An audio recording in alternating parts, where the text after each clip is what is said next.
Hello, chat. Hello.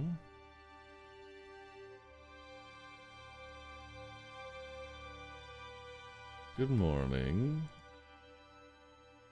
Good evening. Good afternoon. Whatever it is for you. What a nice, quiet night it was last night. Am I right?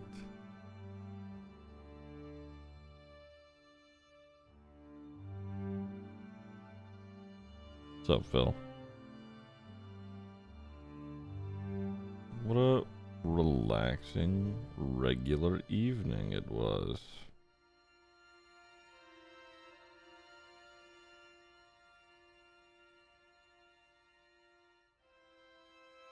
Hey, you know, all I'm gonna say is sometimes you struggle to find motivation, and then sometimes motivation finds you. So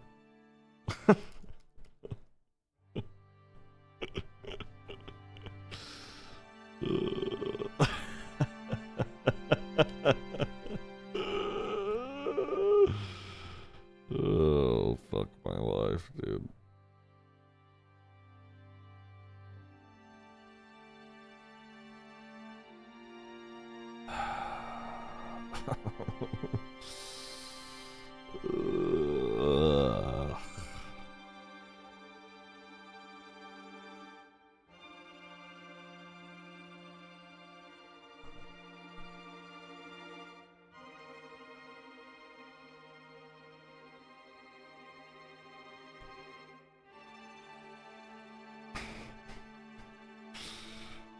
Jesus Christ.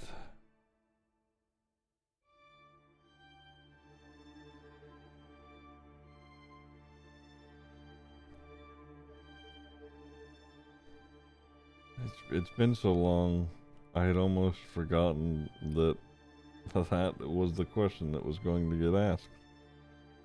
So I deserve, you know, it's on me for being surprised.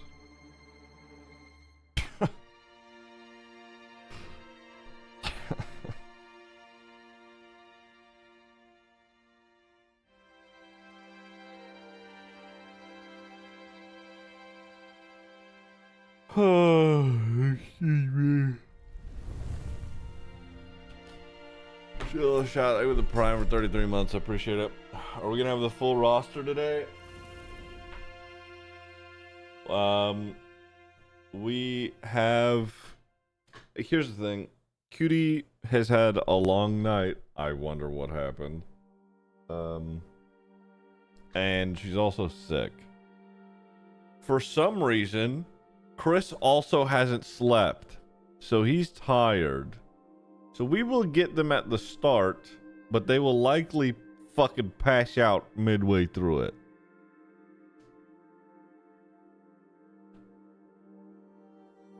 So who knows?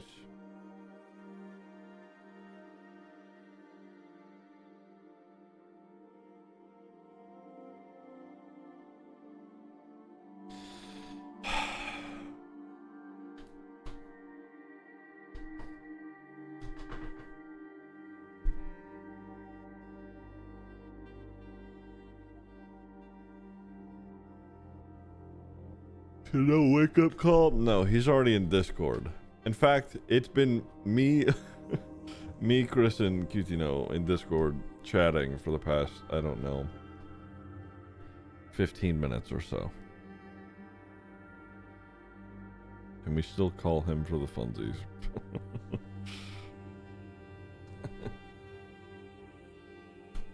Can we still call him as is tradition? Sure. Here we go.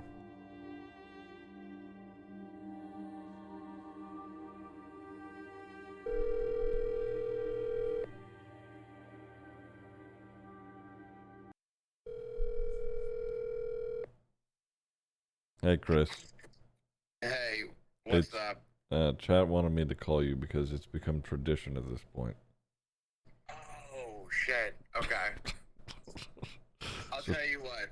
I'll get out of bed and I'll get ready. Okay, perfect. All right, it's time to wake up for D&D, Chris. Yeah, I got bad news for you, Ziggy. Chris, you need to lock the fuck in, okay? I don't know if I can lock it. I'm targeting Omar this whole session just to make sure your bitch ass stays awake. You shouldn't, because I'm going I'm to. gonna tear this party apart, man. I don't know. You're if you can do that. gonna be the second character to die. Dude, I would be the third character to die. Let's not forget about Jarvis, you fuckhead. Oh. Well, listen, okay. You know, Jarvis's didn't matter, right? Shut up. Jarvis's time on this plane was limited, okay? Was it? Eh. I'm gonna snitch. I'm gonna snitch. I No. want you guys to know, because I'm definitely in the microphone right now, right? Right, yeah. Yeah. Ziggy was doing some. I hung up on him.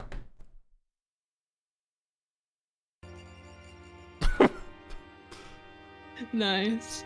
Dude, I fucking hate you so goddamn much.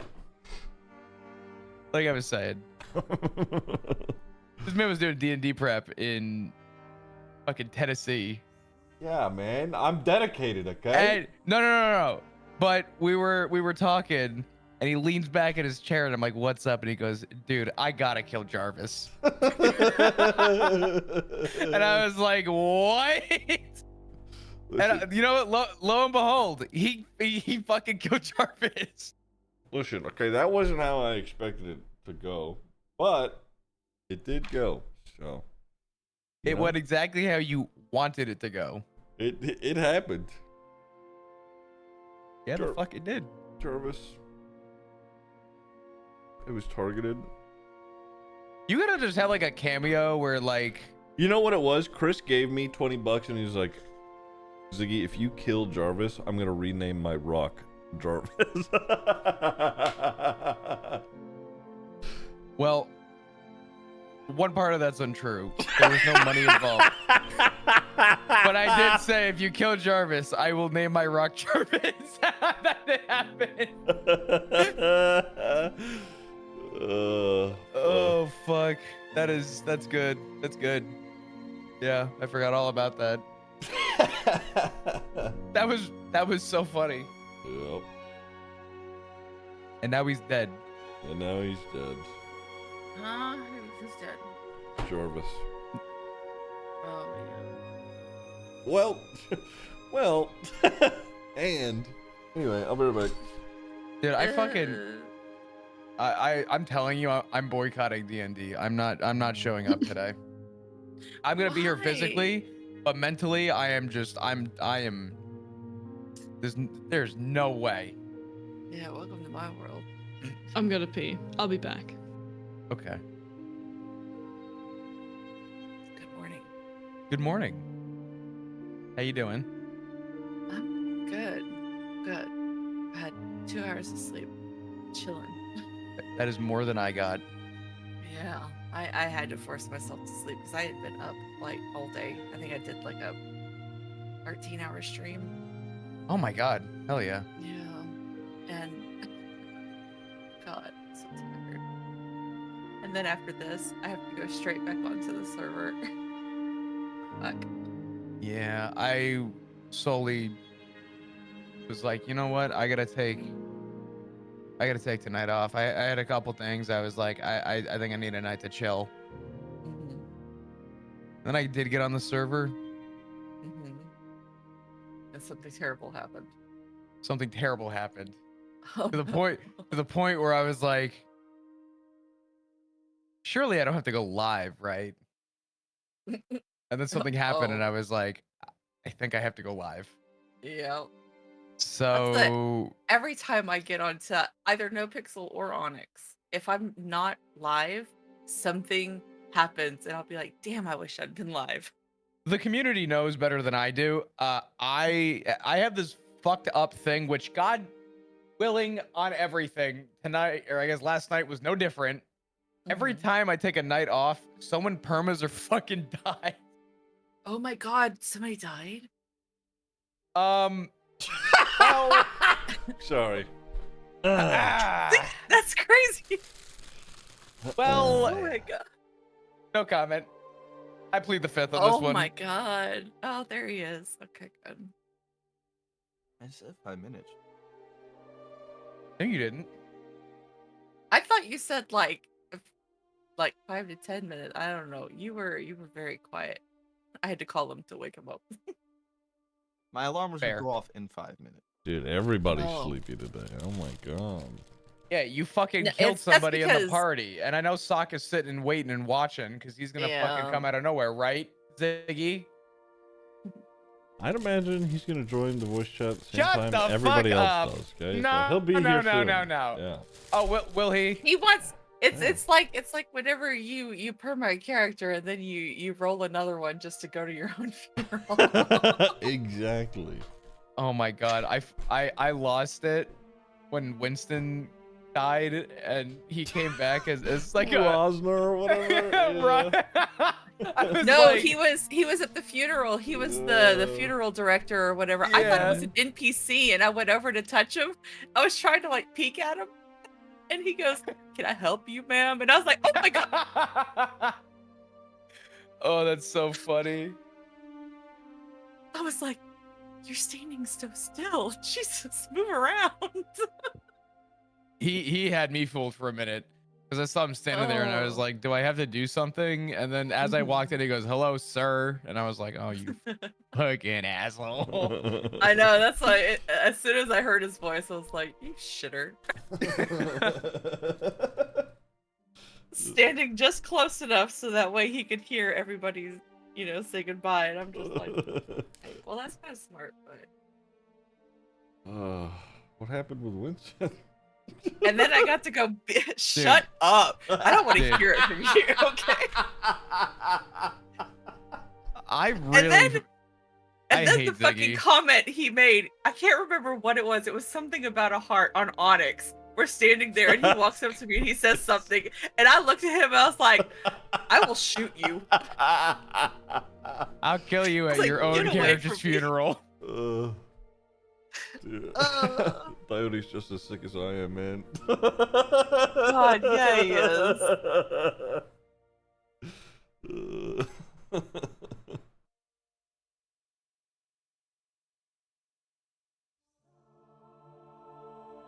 I fucking hate it. Holy shit, I was gonna pick up Date Everything. This is a $30 game? Oh my god. I'm not dating a fucking door for $30. Listen. Skip. That's even with the summer sale going on? Yeah. What That's the crazy. hell? Listen, it's got every voice actor you've ever heard in it, okay? There's Have you played it? I haven't played it. I'm going to, but I have seen so much on it. Yeah, I'm not spending $30 on this game. Yeah. Full stop. But who's in it? I don't know. Just think of it. Think of a voice actor. None You come got to fucking mind. Zuko from the Avatar. That motherfucker's in it. Never saw it. Nice. Oh god, of course. What did you watch as a kid, Chris? Actually, SpongeBob. Grass Grow. Yes. Paint dry. I had channel 3, I had channel 32, and I had channel 33, baby. Oh my god. I still remember the 3 channels we can afford. Man, yeah. that's a mood, honestly. If it wasn't those, it was grass growing. Fuck. Oh shit. Ew, it's July. I just realized. Oh, tax season. Fuck yeah. No, oh god. Oh. Don't. No.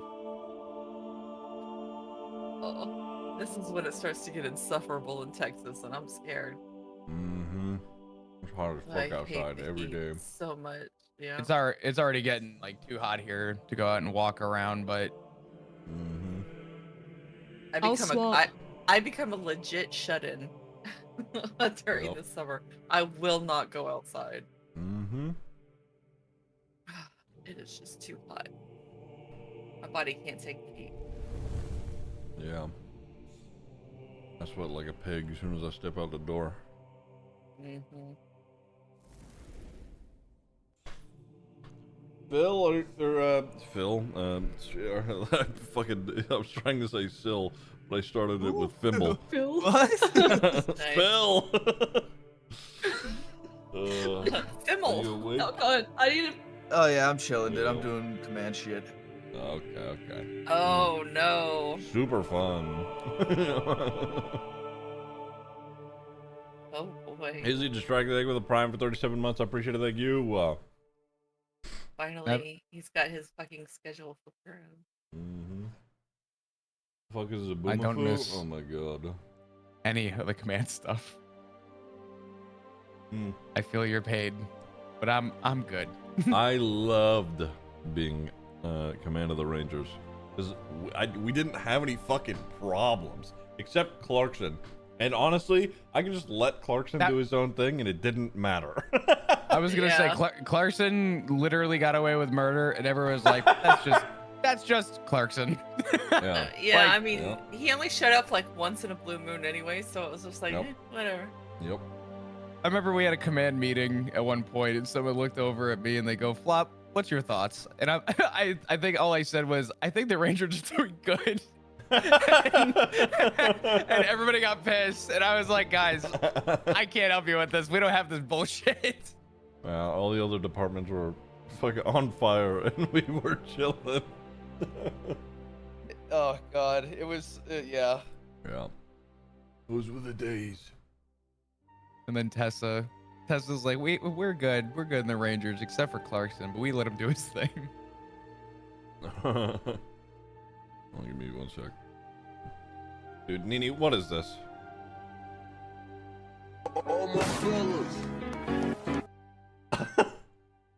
Says Ziggy walking back over to his desk to open NoPixel after he said he was going through a rough patch. Trying to roleplay. He's gonna ground Rue for making his RP hiatus so short. All my fellas. All my fellas. I'm sending that to them. 9 p.m. Then like everyone else is like, oh yeah, it's like We're dying. bloody butt crack in the morning. I'm like, what the It's hell? 6 a.m. for me, yeah. Yeah, 7 a.m. literally. I mean, I vibing. just spent the last like week shifting my schedule towards shift 2 for some ungodly reason. Yeah, Nice. Why? bro. I know Because he why. hates himself, apparently. I know why, but why? Yeah. He messaged me last night. He's like, "What do I do about D&D?" I was like, "You go the fuck to sleep, bro. That's what you do." No, son. Dead lol. I hate you. Why are you like this? I didn't do that. Who did that? I did that because I Dude. thought it was funny. Okay. That's oh, Ziggy, that's crazy. Oh my god. All right, Yeah, I've had 2 hours of sleep. I may just cry just at a principle. DM, I have a Just question. eepy. Yes. Why is the dead man here? Like what? You Well, left- I'm supposed to skip a session, man? What the fuck? Yeah, okay, Goes up in the sure. afterlife. Yeah, it's fine. It's fine. I'll go. Nice. No, that's fine. We gotta get Elephant in here. Where's that son of a bitch? He's either gonna be dead He did asleep. mark that he was gonna be here, right? He did. Yeah. He did. Okay, good. Mm-hmm. He's He- probably driving from whatever place he goes to get coffee It's a and donut. Definitely Duncan. yeah. Oh yeah, that's right. He is a Duncan guy. Not by choice though. Where he's at, literally on every corner. Literally. Yeah. Yeah. There's not a corner in that entire state Nope. where it's not just. There it is. Let's see. Murph, thank you for the 15 Murph months. just subscribed. Welcome back. I'm driving home. I'll be there soon.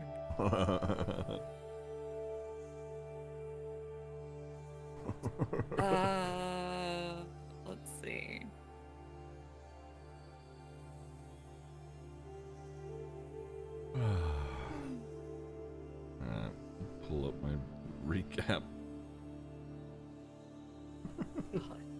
Long story short, Zargo died.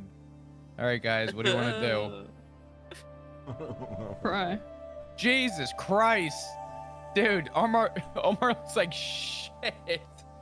Oh yeah. I should probably. I forgot we didn't rest. Nope. Well, this I is should probably fucking. Yeah. Well, that'd be important. Yeah, some Yeah, we food. definitely need a long rest. Mhm.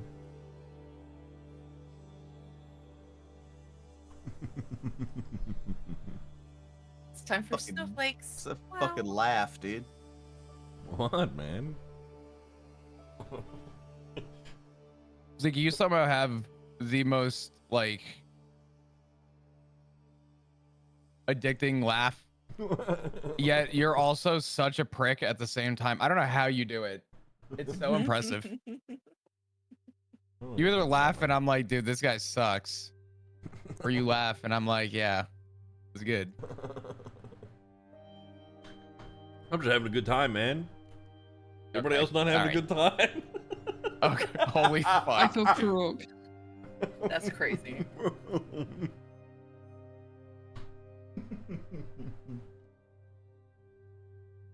Alright, let me swap over here.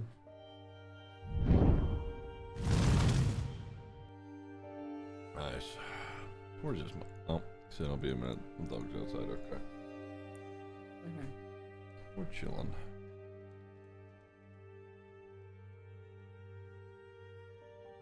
I think everybody's a little beat up right now, right?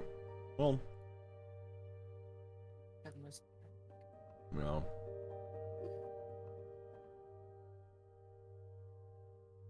Oh, Tamsin's okay. Ooh, Medley's. Damn. Yeah. Yeah, both Medley and Omar. Holy shit. Kind of Fimble too. Damn. Yeah. Damn, what the fuck happened to Fimble? I was face tanking, dude. Who hit you? Oh, Fucking yeah, I everyone. mean, like, everybody, Yes. like, all the archers and shit were, like, targeting yeah. him and shit. Yeah. You They're just whittling you away. were running directly at them, so yeah, that does make sense.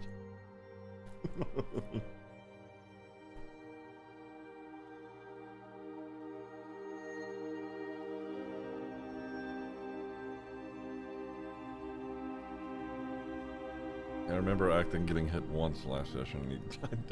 It did half of his health. Oh my god. Fucking hell. Oh, excuse me. I agree. Nice. God, imagine Kirby not showing up and then having to go to mandatory court just after Jury duty. Mandatory jury duty. jury duty, just after Zargo goes missing, but we don't know he's at jury duty. Mm. We just assume another one's dead. No! That would be terrible. Our fireballs.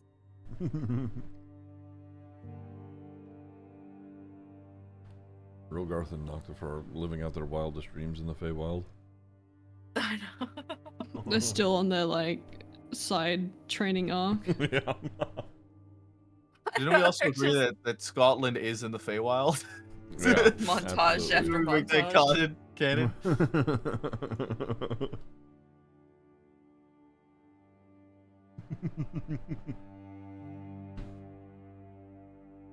There he is. Hello. Good morning. Yellow. Good morning. Ah, hello. All right.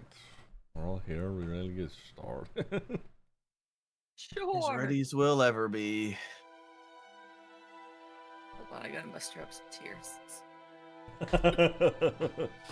All right. I'm too tired. Last session, we jumped right back into combat after rushing to Tamsin's chapel in light of Bithit telling you that Genmora was either there or on her way there to kill her father. As the fight continued on, Genmora made it a point to try and do just that and kill Father Yenrik, while Shepherd Varric had finally snapped out of his trance that Zargo had been keeping him in, This is because Acton opened a small gravity well behind him and his tamed owlbear. Varric had, called out to Medley, calling her a coward, saying that, he had tracked down that little fox before pulling out a little small blue collar to taunt. And he whistles for more of his hounds who show up in the nearby forest. Truly the unsung hero of the fight, a beaten and bruised Omar sneaks up on Jinmora for jumping on her back and snatching the amulet from her neck and quickly dashing away while Zargo, keeps him invisible to help him escape. And at a safe distance, Omar, finds a crack in the gem and begins to tear at it and smash it into nearby stone, destroying the amulet and freeing Bithit from his binds. Bithit quickly swooping in and killing Varric's ambushing party. Jinmora realizes that the amulet is now gone, Bithit is free, and the quarterstaff is nowhere to be seen. Now knowing that this is a losing fight for her, she sets her sights on doing the only thing that would cause any lasting pain. And she beats into Yenrik and kicks him into the nearby wooden spiked barrier that had been set up sort of impromptu. This immediately, renders him unconscious, and shortly after, an archer that was directly ordered by Shepherd Varric shoots an arrow through the back of Yenrik's skull and kills him. Enraged, Hamson beats the woman into an unrecognizable pulp, while Varric's owlbear jumps from the roof of the church onto Fimble and Zargo. In an attempt to escape, Zargo gets onto his flying flower cart he had animated before the fight, and moves Yenrik's body onto it before flying across the ravine. As he does, he tells everyone psychically to keep fighting, and that Father Yenrik was going to be all right. Continuing the fight, the cart flashes a bright yellow and white before fading into the tree line. Zargo using his last wish to cast a true resurrection on Yenrik. This heals his wounds and, turns the arrow into his skull into a fine golden mist as he is restored to consciousness, and in doing so, Zargo quickly begins to lose his consciousness. Bithit gets a chance, finally gets to, find a small victory against Jinmora and tears her apart, literally breathing her body away into a dust and crushing her armor beneath his hands. This is quickly followed by Bithit's new group of shades that latch onto Shepherd Varric and drain him both of his strength and life. Acton, having seen Zargo fly off, starts to lead a search party for both him and Yenrik. Medley retrieves Amber's collar and kicks Varric's emaciated body into the river. Chances had just subscribed, Ziggy's stare. Eventually, we find the old holy man leaned up against a tree in a clearing not too far off of where everyone was. Yenrik explains that Zargo looked unwell and that he had packed everything of use into the bag of holding. Yenrik is grateful to be alive, but is confused. He ends up reading a letter that he was going to send the next day, and gives Tamsin a necklace full of prayer beads that he had made for her. While you all try to discern where Zargo may have gone or what happened, Medley had gone back to the church where Bithit was seen, eating the corpses of the charred hounds, and asks if he could help him find Zargo, which Bithit agrees to. The dragon flies in the direction of where the cart had headed. It takes some time, but Bithit does return with the cart in tow, before setting it down in front of everybody. Zargo's torn and dirty coat is in it. Bithit reaches into his mouth and plucks out one of Zargo's antlers, stating that he found the cart crash landed next to a cliff and Zargo was at the bottom of it, stating that he has in fact thought. That is where we left off. Fuck.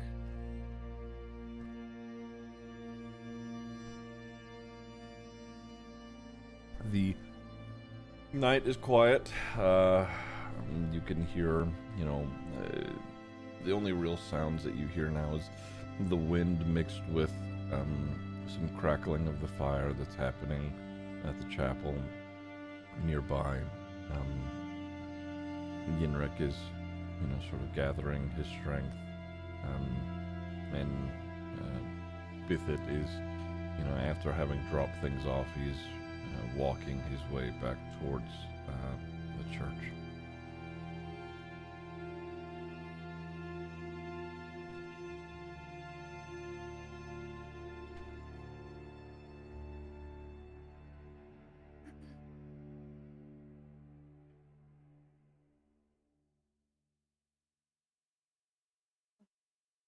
Dun dun dun.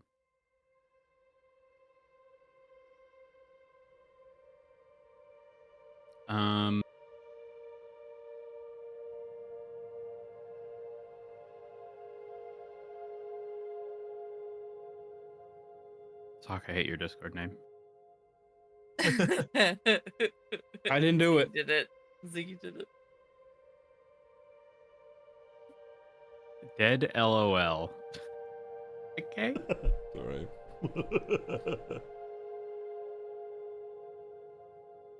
So that's it. He's really gone.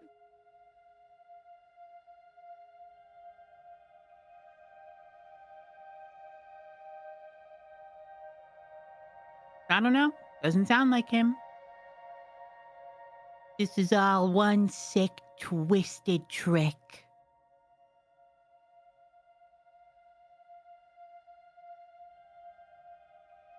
So, did Bithit retrieve the body, or he just told us that it was?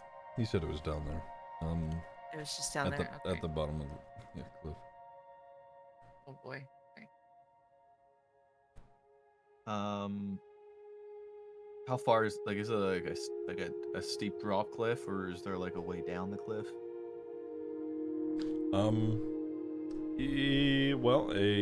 Bithit didn't necessarily say. He had, gone and flown and searched around himself. You guys are sort of just here, in an opening in the nearby forest.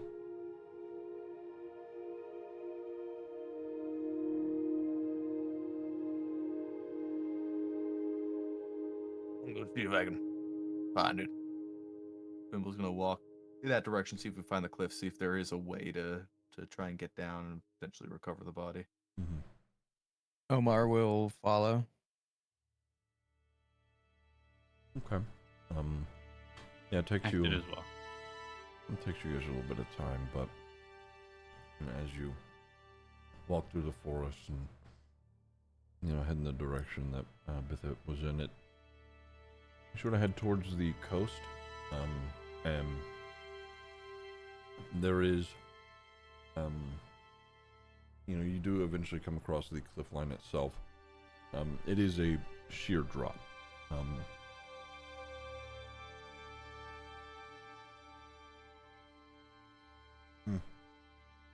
Sorry, chewing.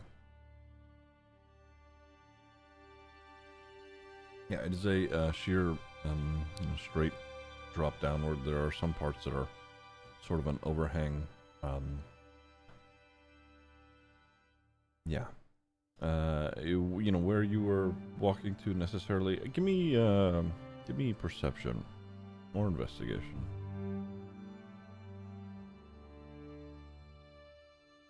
I'm good at both of those. Smile. Could be anybody that's there looking. Oh, Oh, nice. Nice.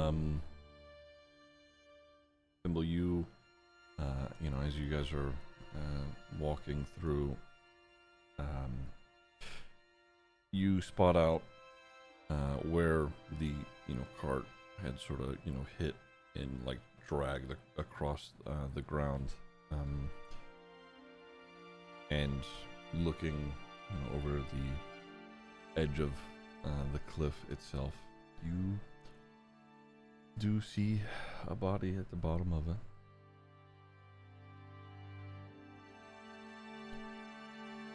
how far down is the cliff? It's about Yes. How steep is it?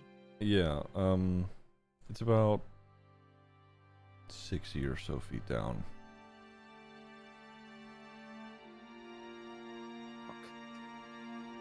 Does Omar see this at all? Mm-hmm. Oh yeah, I mean, you guys walking up, sort of checking the surrounding area. Thimble would have pointed it out. Omar is going. I'm assuming from this distance we can't tell what the body is. Other than that, we can see. I'm assuming what like the outline of a body.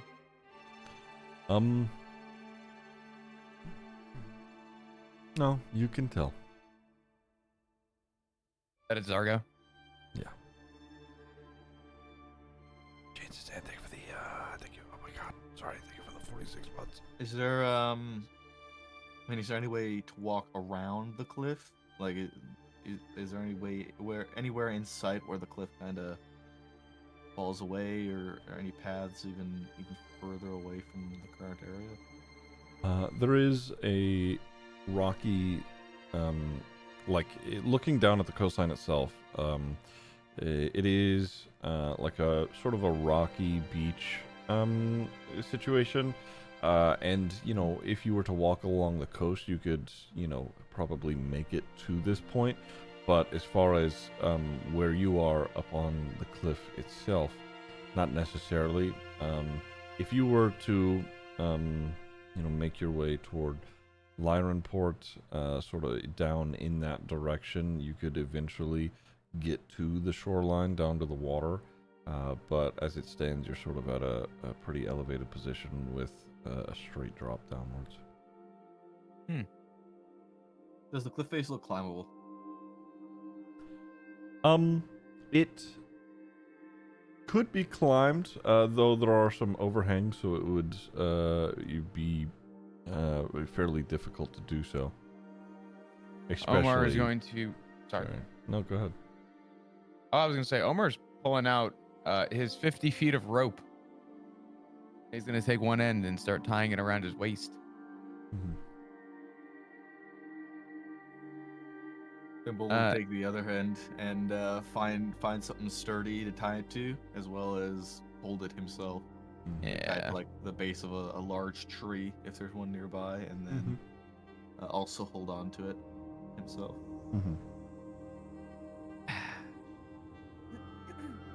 Thimble, I don't really have a plan. I could go down. mean, you get the body, I could do the rest. So you said it's 60 feet down? Mm-hmm. You fuck.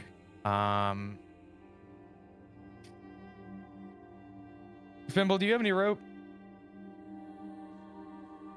Let me look. I don't remember if I used my rope when we were in the jungle crossing the bridge. I think I might have, but I think I grabbed it again.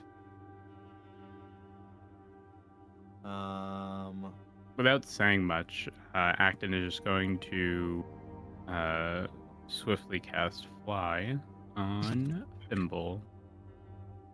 Oh. All right. Well, okay. I guess that solves that problem. Omar's I'll gonna be sit back. at the edge of the cliff with the rope still wrapped around his fucking waist. Thimble will majestically float down off of the cliff towards the body. Okay. Yeah, getting down there,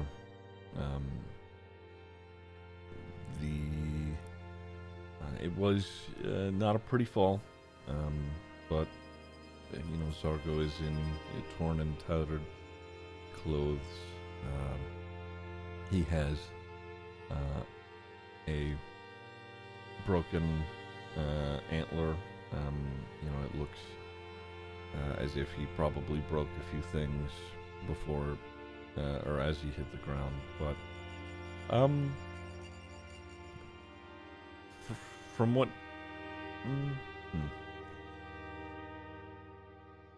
yeah, is he like very dead? Very clearly dead. Yes. This is just a retrieval mission, guys. Or is it? I mean, Fibble will collect the body as well as any of the possessions still in the area that are Zargo's, anything left down there, and float back up the cliff.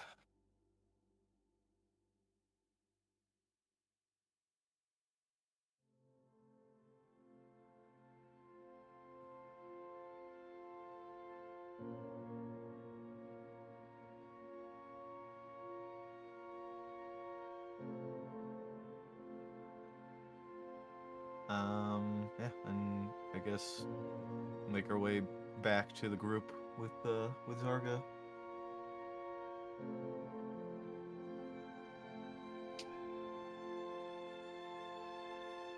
When she sees them emerge with Zargo's body, Tamsin's gonna go over.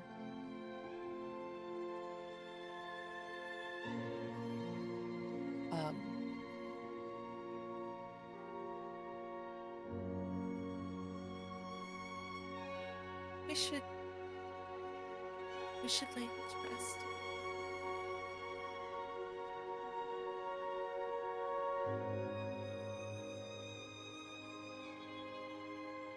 Do what you want to do here, or we want to bring him somewhere else?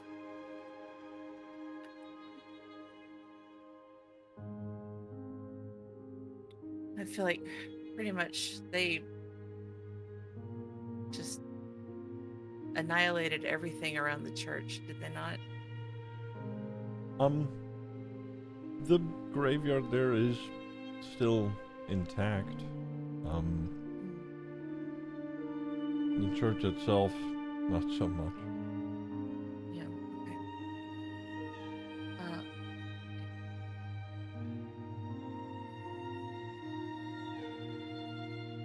Father, are you well enough to move? Yes, sorry, he's picking up what little he has and sort of using the tree and you to sort of stand up properly.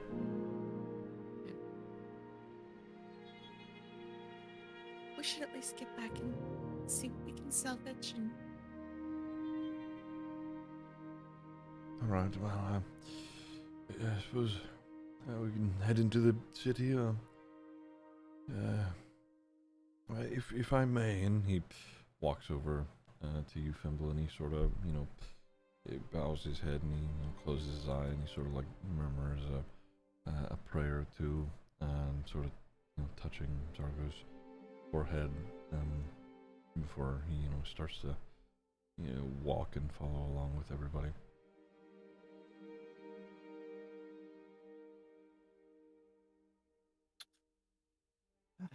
Guess we're walking.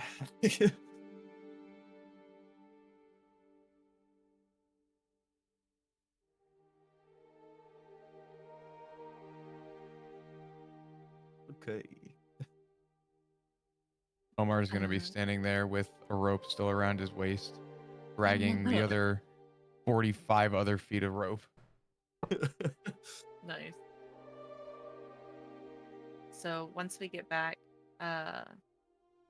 I guess to the clearing, Tamsin's gonna look for a spot that wasn't tainted by any of the disaster that happened. Yeah. And start to prepare Zargo for a funeral rite. Okay. Which is a 1-hour ritual that I can cast. because if we're dealing with a lich, the last thing we need is Zargo coming back as a zombie.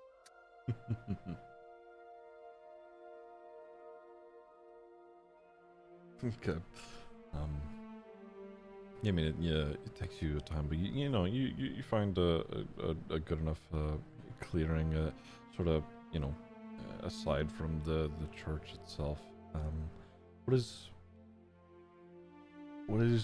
this funeral rite look like? Oh man.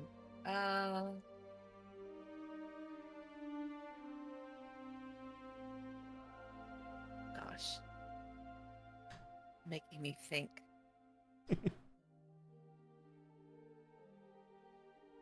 She's going to run around and scrouge through, what remains and see if she can find some candles. And he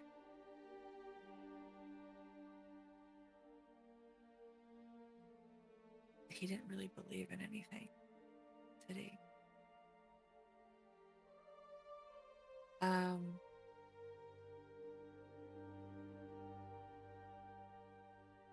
Or Jarvis. And I know we didn't really get a chance to do anything for him, bless. But trying to think. I guess covering his body in like a sheer, almost veil-like cloth. And then she'll start the rite, start the prayers.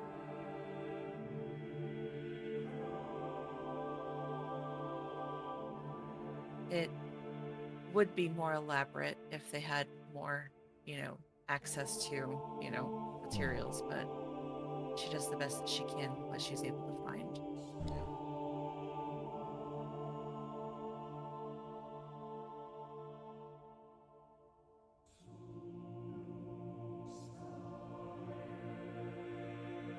And then, if anybody wants to say something, then they are able to do so.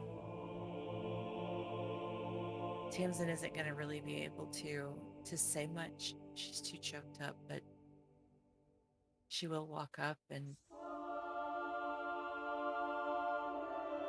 kiss his forehead and whisper,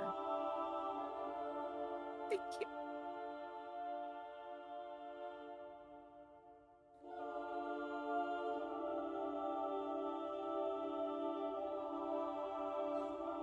And then she'll step back and stand with her father.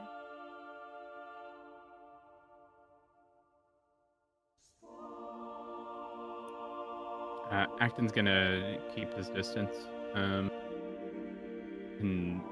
sort of for the most part be like emotionless.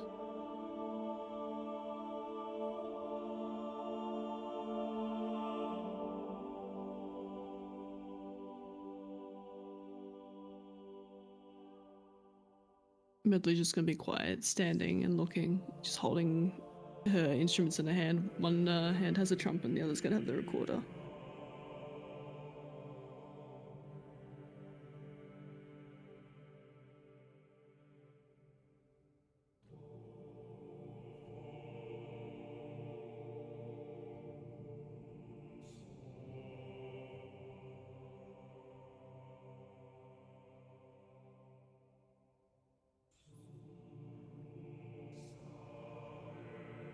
We're all still fucked up from that fight, aren't we?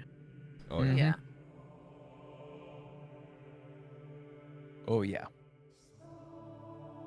We will definitely need to rest after. I just wanted, if anybody wanted to say anything, give people the chance.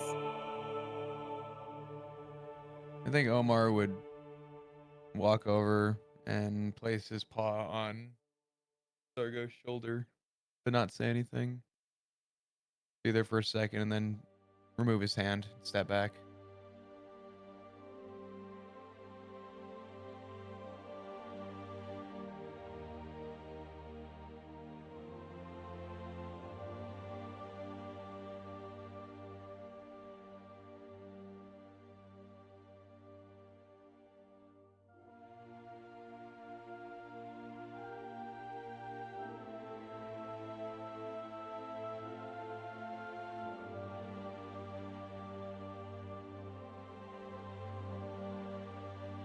Yenrik, he sort of was looking around. He's sort of addressing the rest of you.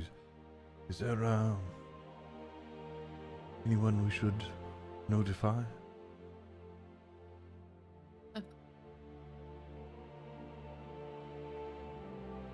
His parents.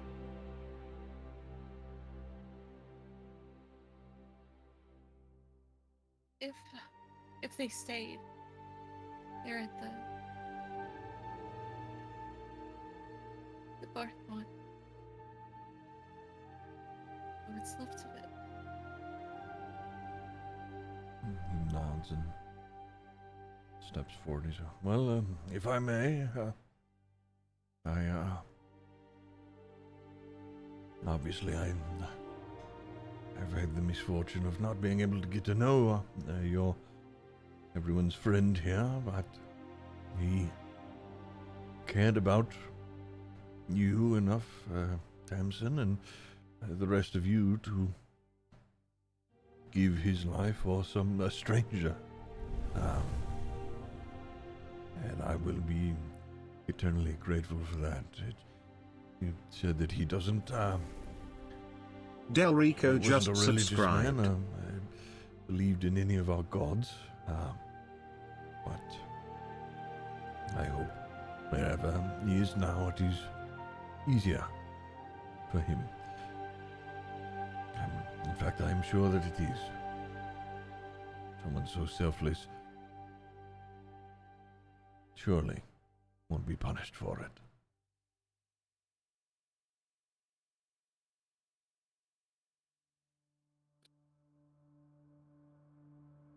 It's too early to cry.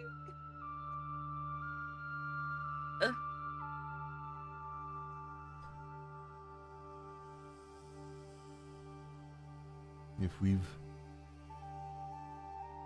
nothing left to say or do, let him rest. Seems like you all have plenty left to do.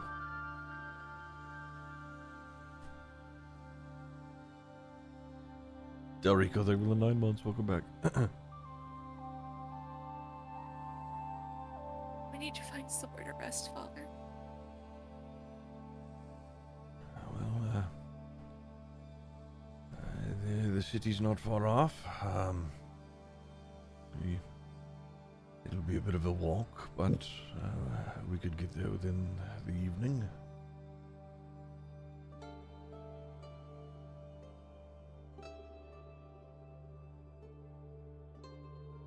How does that sound, everyone?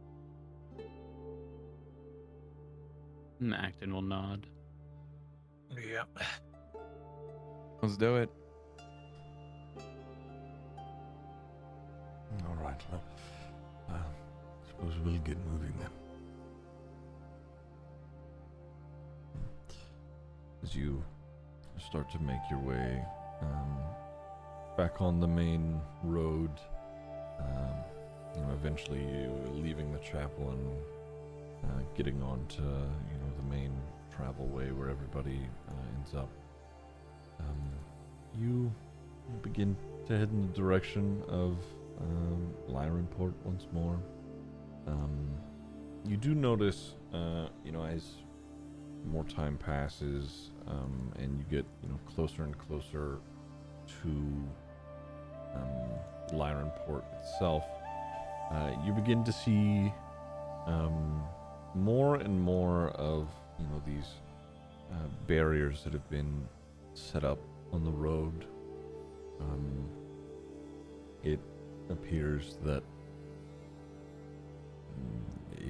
this attack at the church, along with everything else that they have seen, the people of Lyrenport, or at the very least its military, are prepping for someone to march on them.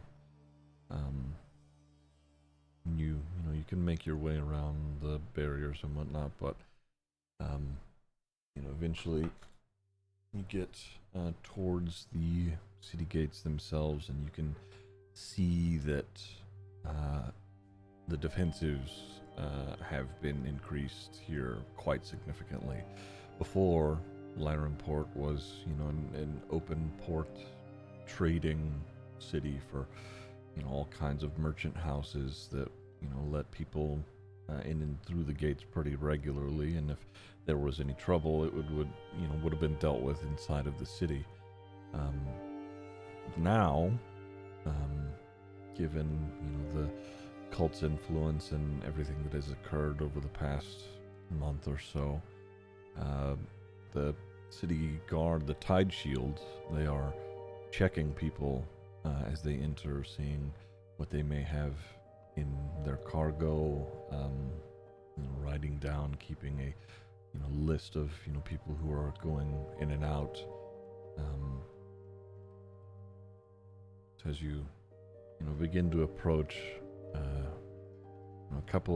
initially a couple of the armored guards, they were on their way up to talk and address you, but there's one of the other Tide Shields sort of comes up to them and sort of waves you all on through, recognizing who you are. So you get let through the city gates pretty easily. Where are we headed?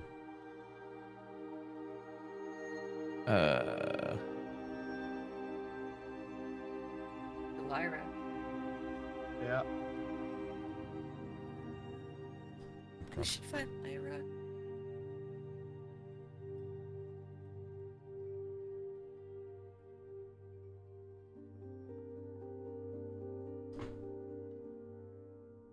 So, heading back towards the what was initially the detective agency office, making your way through the now relatively quiet streets. It's nighttime. I mean, people are still roaming around, and you hear chit chat here and there. But out front of the office is both Lyra and Prexy. They are standing there sort of talking with one another. It seems like they are reconvening, going over recent ongoings. Give me a second. And they see all of you, and they wave you down as Lyra's. Oh, hello. I've been trying to get a hold of you all, but seems either maybe all of you have misplaced it, or maybe I'm using the wrong one. I tried the old sending stone, but nobody's answered. It could be on my part. How went your trip? And she starts scanning the party.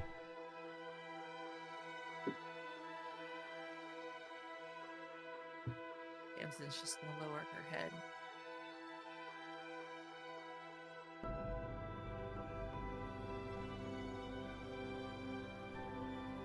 With Acton's gonna sort of do that defeated shrug,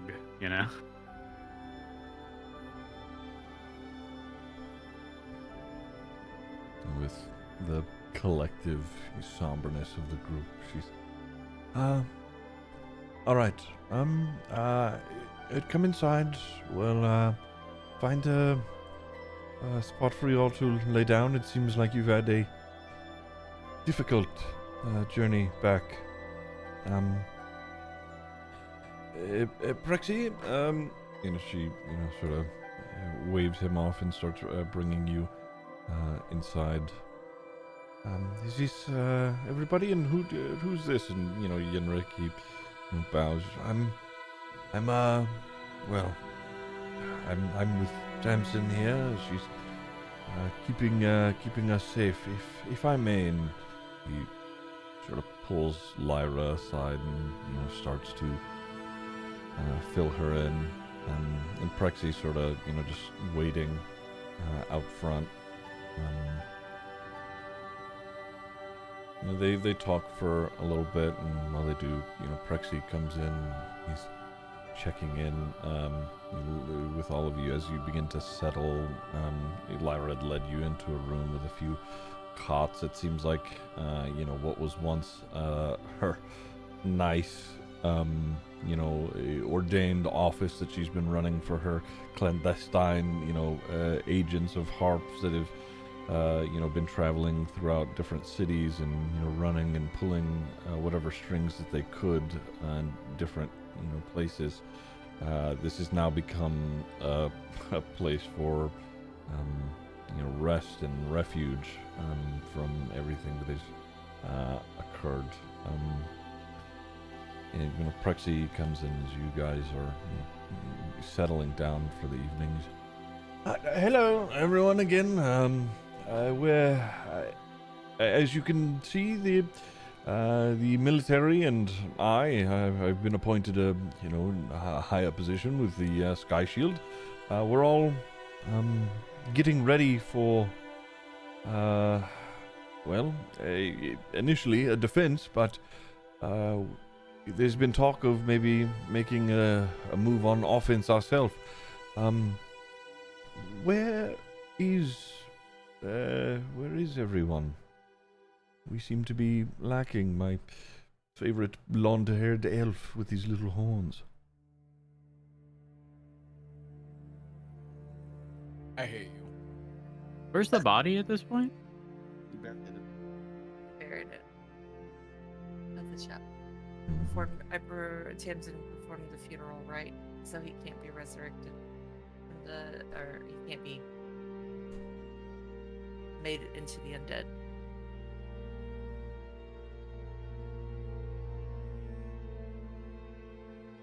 He,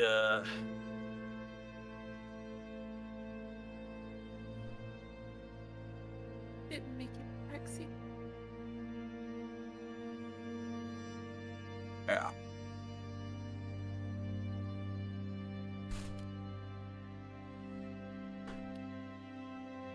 Oh.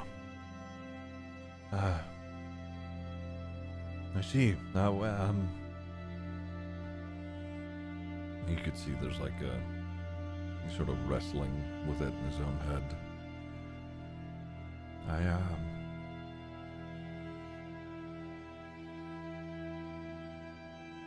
You all have a good night's rest. We'll speak more in the morning. I have more to... there's more to be done and more to be talked about. So, have a good night. And he sort of, bows his head and turns, and you can see there's like there's a moment where he's sort of, struggling to come to terms with it before he leaves the building, and Yinrik eventually comes in and sits and lays down on a cot. And Lyra, she comes in. There's a much more, a somber look over her face, and she's, all right. Well, all of you could rest here as long as you need. There's plenty time to talk about what has happened in the meantime. There is plenty more to be done. You can tell she's sort of dancing around, being direct. Before there's like a moment where she stretches out her shoulders. These things, people, I struggle to call them people myself. They will pay for what they have done. For all of the pain that they have and continue to cause. Regardless of our losses, you all have taken steps in the right direction. Thank you. She leaves the room for you all to get some rest.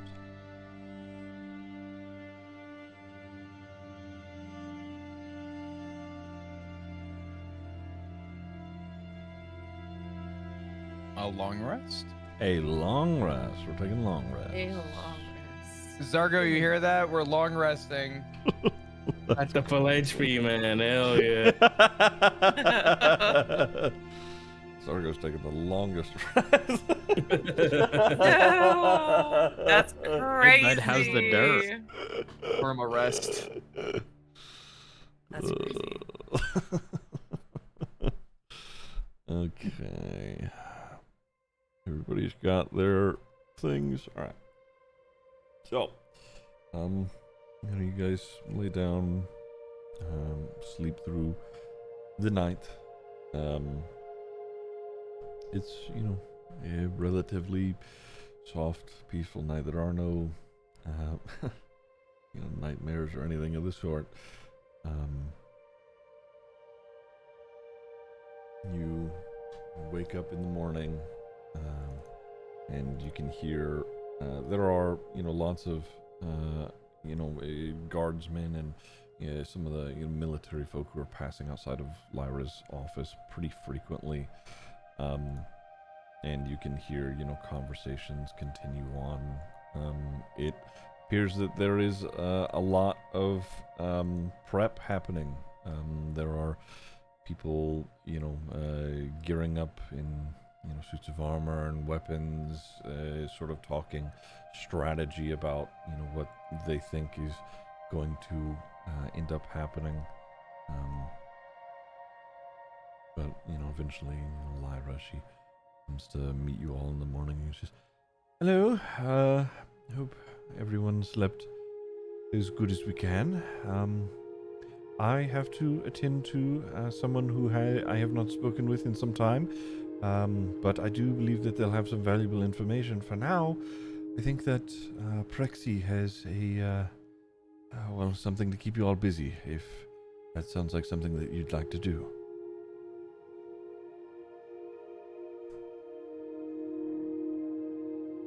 Any way that we can help? All right. I'll go and get him, and he's got something that might help us. Who knows? And she leaves and heads out the front door of the building, and Prexy, not too long after, comes in. Hello. Good morning, everyone. I don't want to rush into anything too quickly, so you tell me if this is something that you are ready and willing to do. But I've been talking with some of the folks who fled the Citadel, some of their city guard, and they said that they might have something useful for us. If you're all up for it, it will take a little bit of a venture outside of the city, but there may be something of use for us. Is that something you all may be interested in?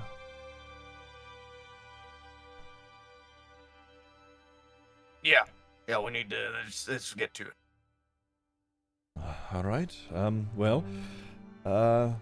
The dwarves are eager to take back their home, and someone, they would like for somebody, preferably, armed, an armed crew, to check if some of their old, they said equipment, I struggle using that term, is still usable. Supposedly, a ways down the coast here on Ryagreth, it is, somewhere between the Lazy Angel and Elder Hill. There's a old mechanical Titan scrapyard there. I've been told in good faith that there are potential for some automaton soldiers that could embolden our forces against Malakar. I was hoping if you all could go and see if there's anything or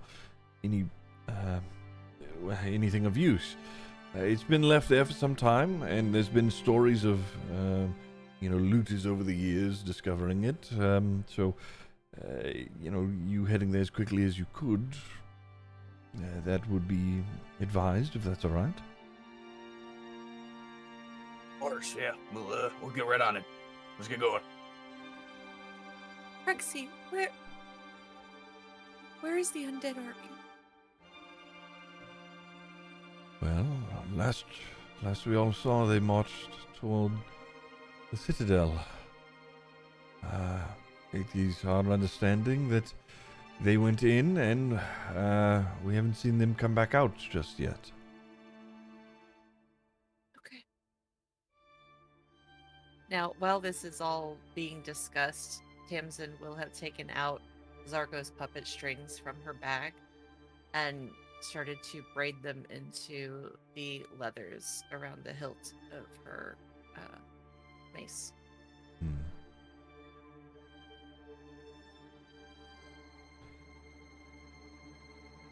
All right. Well, it's a ways down the road toward the west. But you continue down. Supposedly, there's a sort of less known, but there is a path down toward it. The dwarves have not told me much about what exactly is there, but supposedly this thing, these automatons or whatever, have been here for a very long time, much longer than even Malakar. So I just try and find something that may be of use. Yes. Okay. Down, CCN up. All right. Well, we'll be here for whenever you return.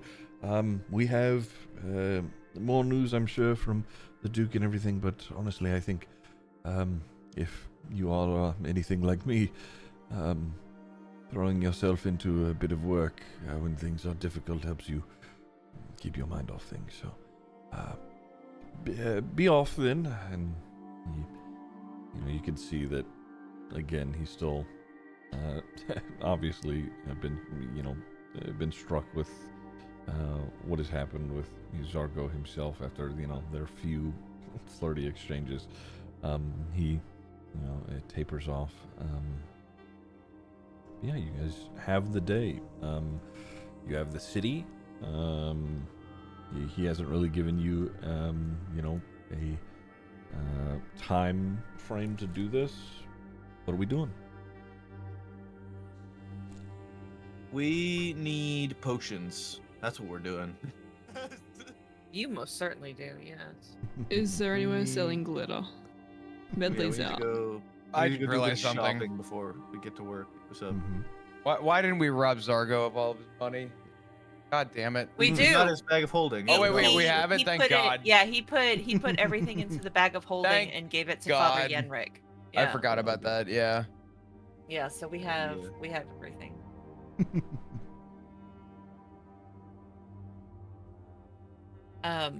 Now, guys, where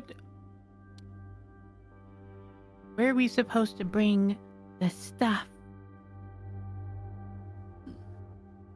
I think we should keep it with us in the bag of holding and keep it quiet. Yep. The fewer who know about it, the better.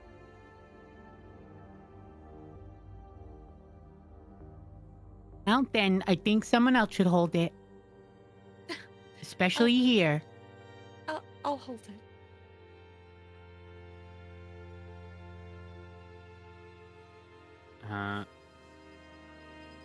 Will hand it over very willingly. Okay, so where we head? We're headed shopping. Yes, shopping. Are there any Glitter, bakeries we need nearby? potions. I need an apple pie. There Hey. is. Lyronport is a massive trade city. There are people with all kinds of stalls everywhere. If you needed to buy a apple pie, you certainly could.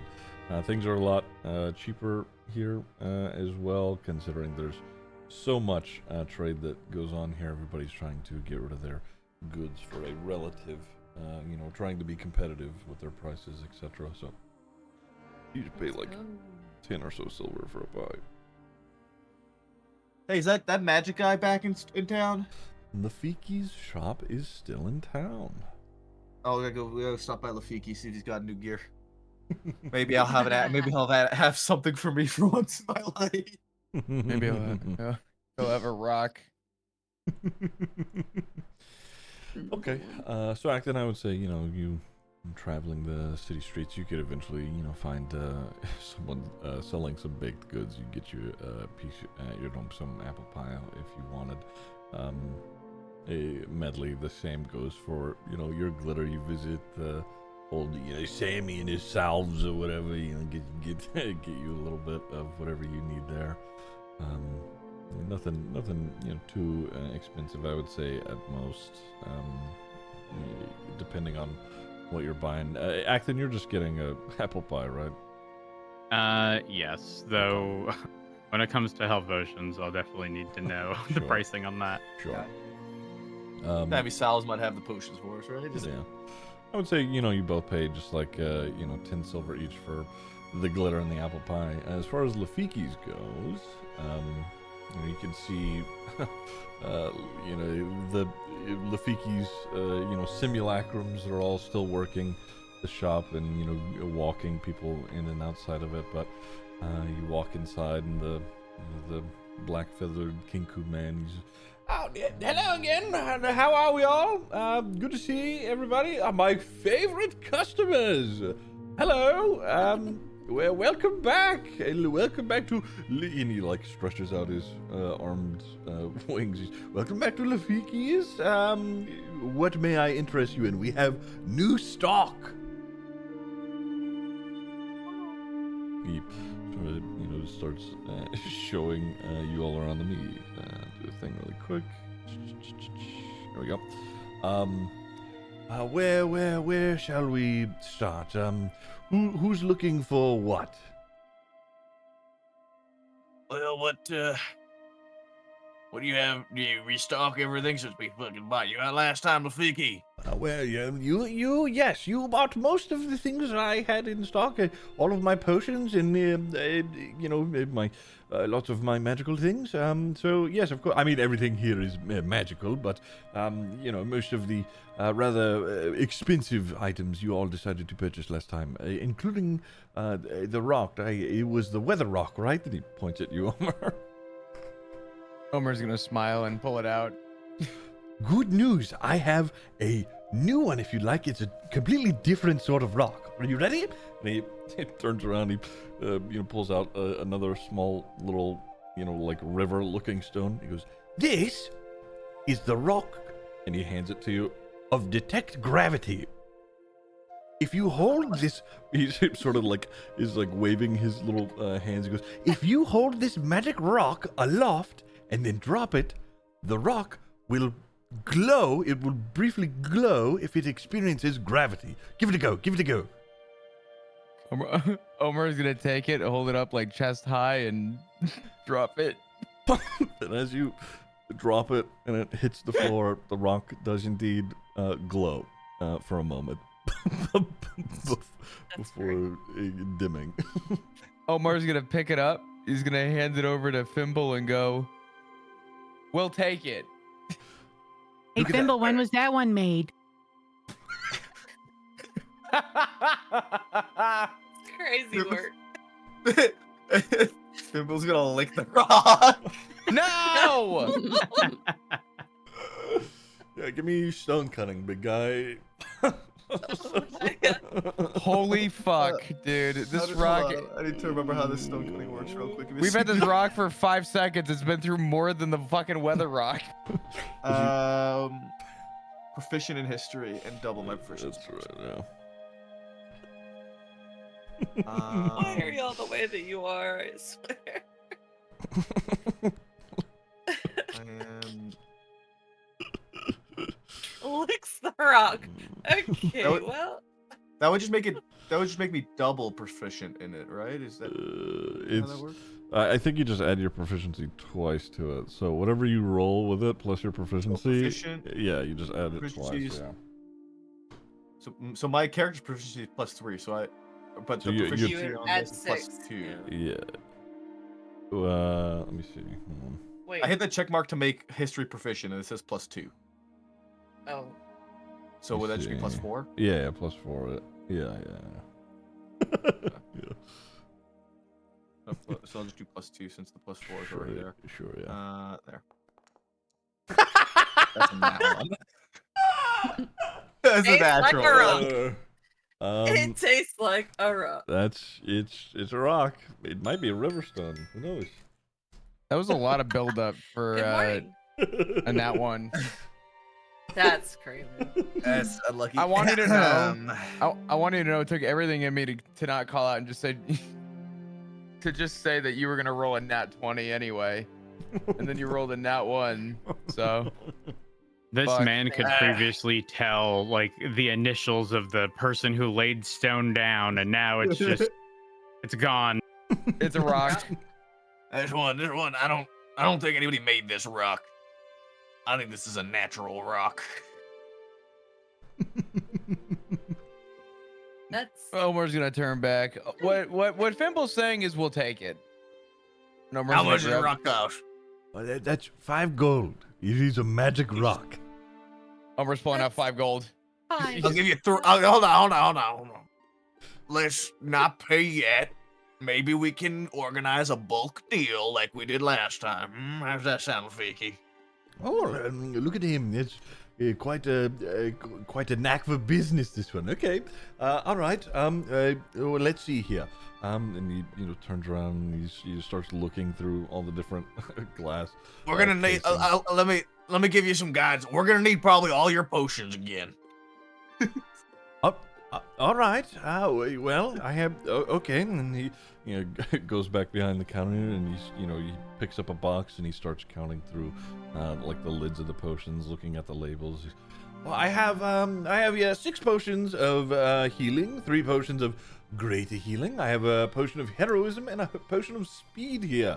The normal potions are 50 gold each.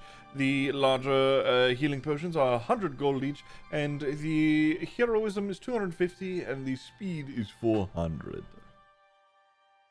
50, Huh? 50, 100. 6 times 50. Hold on, I'm doing math. Does the potion of Uh, speed two- do the same thing for here than it does in Baldur's Gate? 2 times 100. Very similar thing. I'm What were the other two? What were the other ones? The normal potion was 50 each. Mhm. Greater healing was 100 each. Yep. What were the other ones? It was one of Heroism is Heroism? 250. Heroism. 250, and then the speed one was 400. 400, yeah. Okay, hold on, I'm doing math. Why am I the one doing this? Well, it's because Zargo's dead. That's what happens when we lose our fucking. Looking at the prices and all the labels. If you were to buy the entire box here, it's 1,250 gold. But do you have any more magical items? Of course I do. And he, We'll note that down. 1250 for that, plus 5 for the rock. I'm just getting everything calculated Yeah. together here as we go about. All right, what else we got, Lafiki? All right. Well, and he walks over to one of the glass cases, opens it up, and he pulls out a little like compass box, and he turns it towards you. And this is the compass of detect magic. It points towards the closest magical item. However, because it is indeed. And you can see as he, points it in your direction, the needle is just spinning constantly. Because it's magic.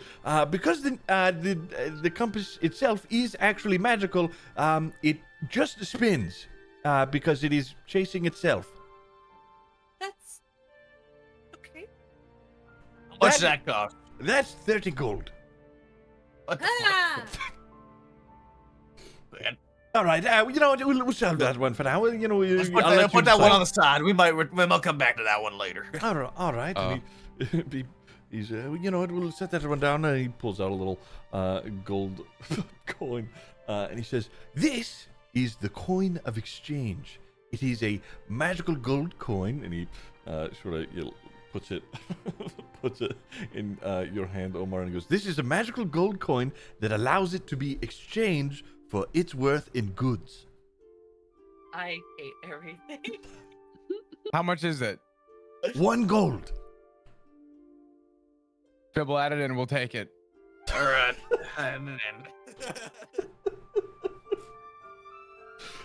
Perfect. All right. Wonderful. Well, let's see. What else do I have here? You got any more gear? I- Lafiki, you got You don't happen to have a brand new shiny battle axe, but a great axe, that maybe by chance. Well, I do have a couple of pieces of gear here, and he turns around. There's a little like a case full of some rings, mostly ornate. But he pulls out one of them. This is the cursed ring of curses. It's 10 gold. Don't worry, it's not actually.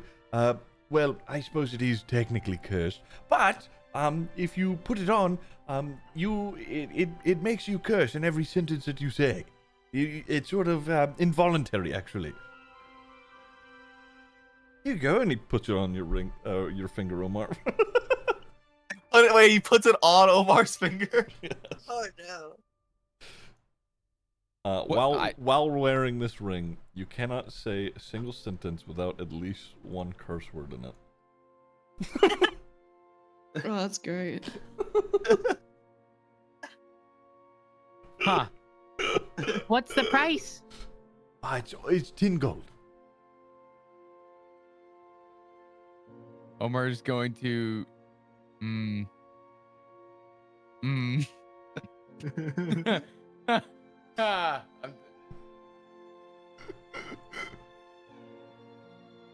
on, say something.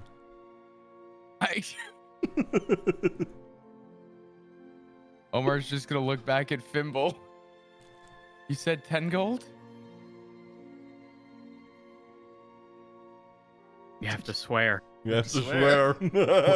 Every sentence? Every sentence.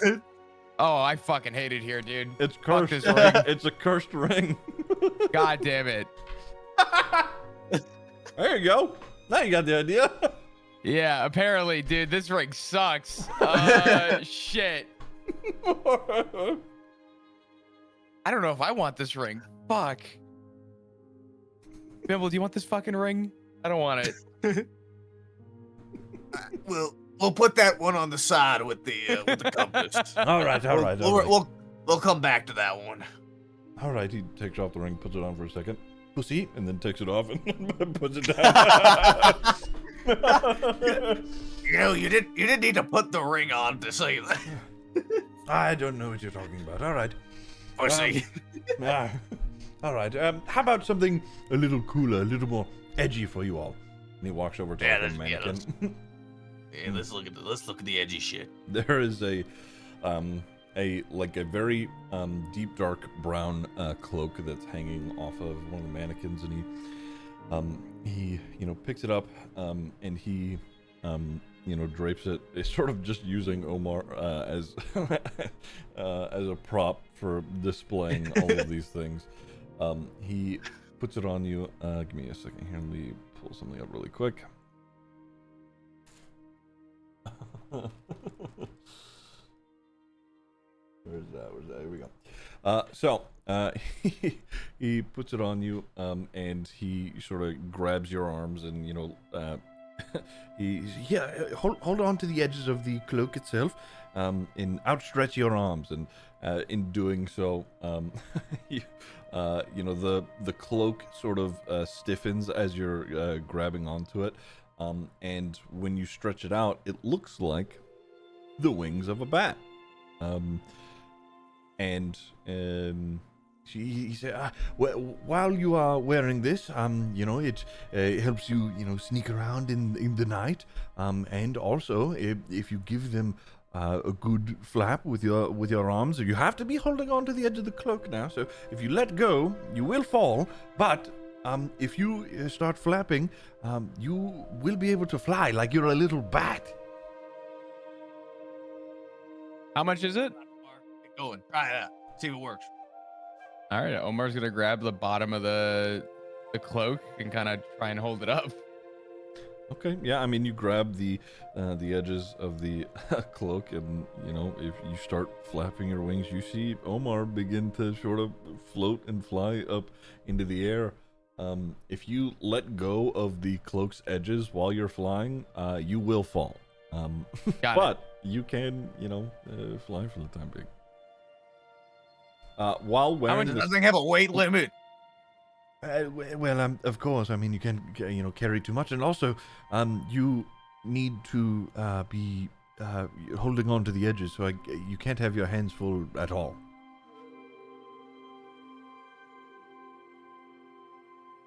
This is good for Omar. I call this the cloak of the bat. How much does a cloak in the back go? Oh, that will be 5,000 gold. It's quite Jesus useful. Christ. That's right. All right. Stop. Dude, this fucking guy. Omar's gonna glance. Omar's gonna glance over at Fimble. Can we afford this? We'll have to see how much money Zargo left us in gems. I think we can, probably. Omar's gonna look back. We'll take it. All right, wonderful. Ah! Good, great. The hell we will. So A just, flying Again, cat, we're are you gonna kidding see- me? We're gonna see about, maybe a bulk deal like we did last time, and we're not paying anything yet. So, this cloak in particular says, while wearing this cloak, you have advantage on stealth checks, and in an area of dim light or darkness, you could grip the edges of the cloak and gain a fly speed of 40 feet. If you ever fail to grip the cloak's edges while flying, or if you are no longer in dim light or darkness, you will you will lose the fly speed. Oh, so you can only do it in the shadows? Yeah. Great. Yeah. Okay. It's actually Batman. This is the grief vendor. Yes, look it very fucking much is the grief vendor.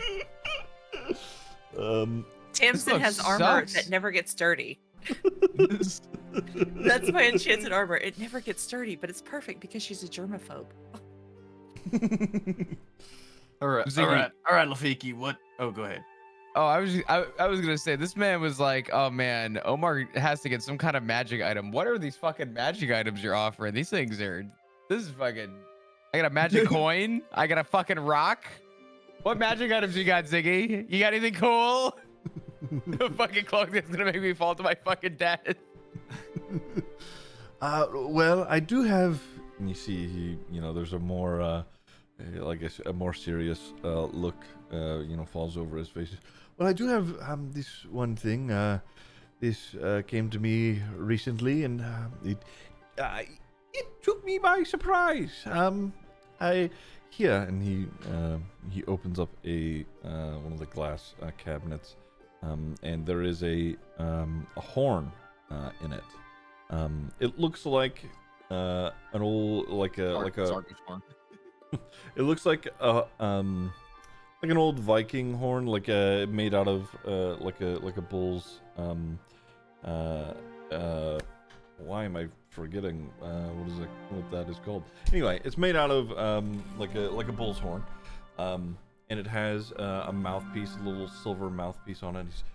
This is it's been labeled as the horn of the fallen, and he hands it to you, Fimble, and he's I'll let you try it out if it's all right. The last time I saw it used, I saw some things that saw someone that I didn't really want to see again. So if it's all right, I'm going to let you try this. Don't worry, it's not dangerous or anything. It's actually quite useful and nice. Me personally, however, I would rather not see the things it conjures. I don't know if I want to see what this might conjure either, but fuck it, we're here now. Fuck, Fimble will play the horn, I guess. Okay. As you begin to play the horn, and you sort of just belt into it, or blow into it rather, a sort of like a cyan, like teal mist flows out of the front of it, and there's so much of this mist that it begins to collect and apparate in different parts of the room. And as you do this, Lafiki sort of, he turns around and walks back towards the front counter, and you can see him, he's sitting there, sort of waiting. He's got his eyes shut. But could you roll 3d4 plus 3 for me really quick?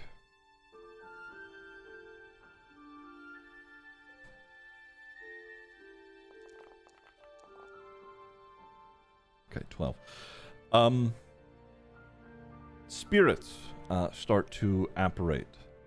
They are almost fully translucent, and have an etherealness about them. They begin to, sort of move through the inside of the shop here, sort of through some of the glass cabinets that are out and around. To you, Fimble, you see 12 of the men from your regiment from Relniris. They are talking with one another, sort of joking. They are not,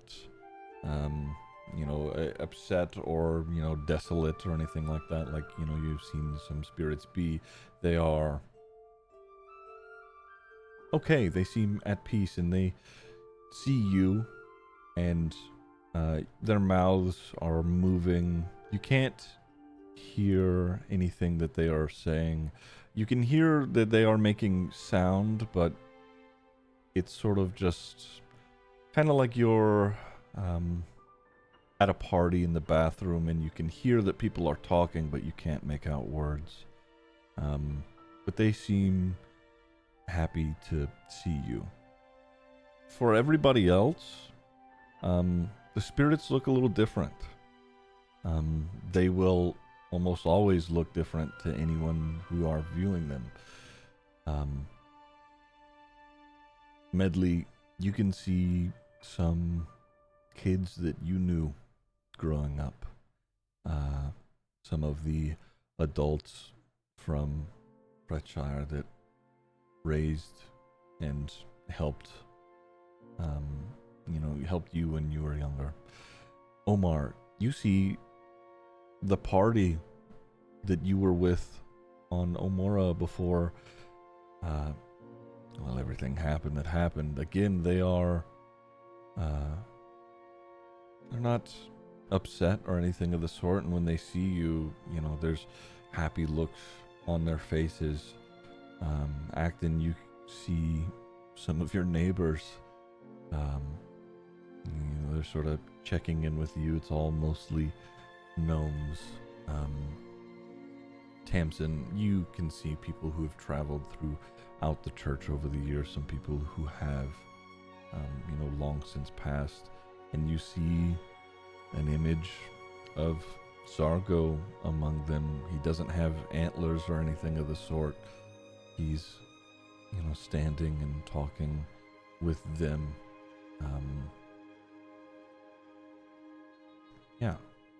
So this horn, you can use an action to blow this horn, and in response, a randomly assorted amount of fallen fighting spirits appear within 60 feet of you. They return to death after 1 hour, or whenever you drop to 0 hit points, or you become incapacitated. Once you use the horn, it can't be used again for until 12 days have passed, though here in Lafiki's shops, that is an exception. The spirits are almost always fully translucent and have an ethereal movement. They will almost always look differently to anyone viewing them. They will closely follow behind you or an ally that you designate. When you make a melee attack roll, the spirits gather around the designated ally and strike with them, giving them the help action and thus advantage on the roll.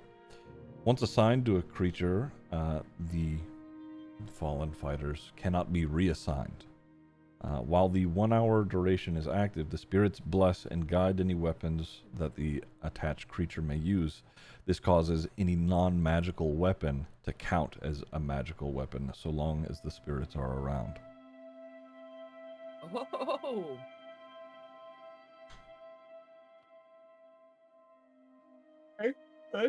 Guys, I see Zarko.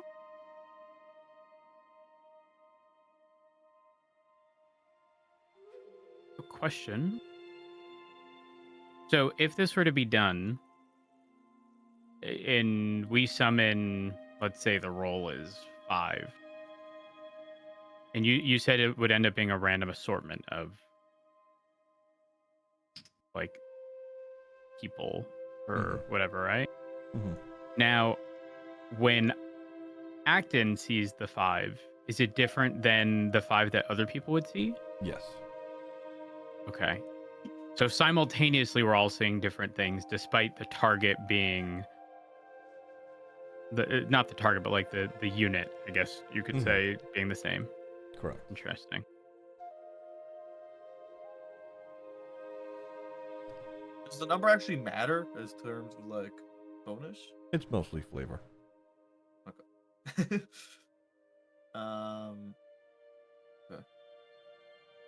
Okay. That's pretty good though. How much for this one, Ziggy? That one is 15,000. Oh my god. We ain't got that much. Omar's gonna step in. Didn't you say you didn't like what you saw in that thing? I mean, wouldn't it feel better if it was out of your hands? He's still got his eyes shut, trying to avoid you seeing what he might himself. He said, well, that's true in and of itself. I also understand that it is an incredibly powerful horn. I mean, it's very useful, so the price is what it is for a good reason.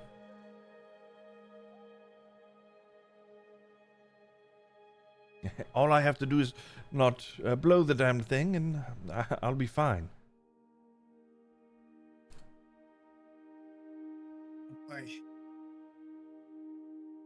I'll put it in the pile for the time being in terms of we're looking to purchase. Got anything else, Vicky? I'm afraid that is mostly what I have as far as my wares go. All right. Let me see what we're working with here.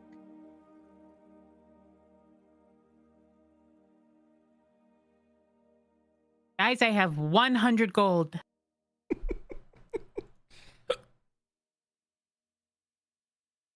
All right. Total I got here is 21,256. Huh? Well, that's actually what. That much. Wait, you mean the cost? Yeah. Omar's gonna be counting 15 gold in his hand. Guys, is this enough?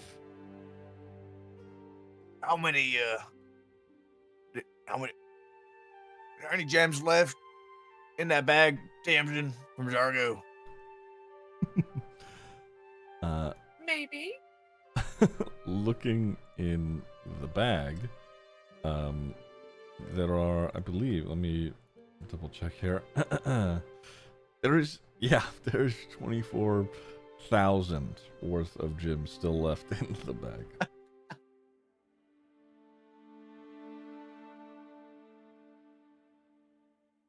All right, now let's.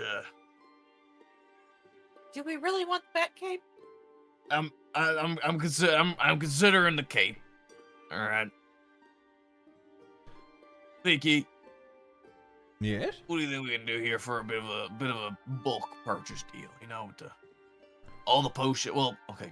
All the other thing, do we need all the potions? Like, do we need that $400 potion speed? Maybe, probably pretty good. Potion Never speed? mind. Yeah. All right. We're what do you think we can crack us some sort of deal? You know, a little bit, maybe potentially. All right. Well, Bring the price down a little bit. yeah, sure. I mean, you are buying most of my stock, I suppose. I could cut a bit off the top. Roll persuasion for me. It was the last fucking person that should be doing Lord. this. All right. Hold on. Damn it. I didn't talk fast enough. I waited. I tried to delay. That's what Tim said was gonna. I'm sorry, I'm eating. All right. How about we'll do 100 off, so 21,156. How's that sound? Homer's gonna speak I up thought again. we were your favorite customers.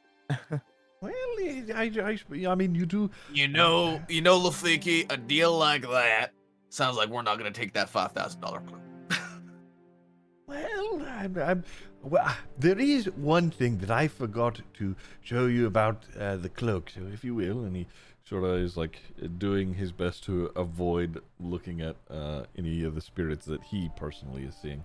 He walks over and he grabs the cloak and he puts it on himself, and he sort of shimmies over to a corner of the room, and you see him. He grabs the edges of the cloak itself, and he quickly like whips the cloak around, and the size of the cloak and himself quickly shrink, and then. Like in a puff of like smoke a little, he turns into a little bat, and he's like flying around the shop now, before eventually turning back, and he he's holding the edges of the cloak, and he sets it down. I should have mentioned that you could do that as well, if that is what something that you'd be interested in.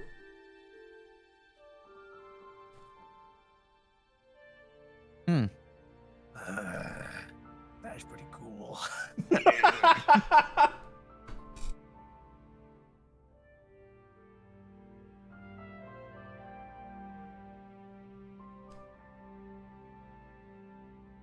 What do you guys think?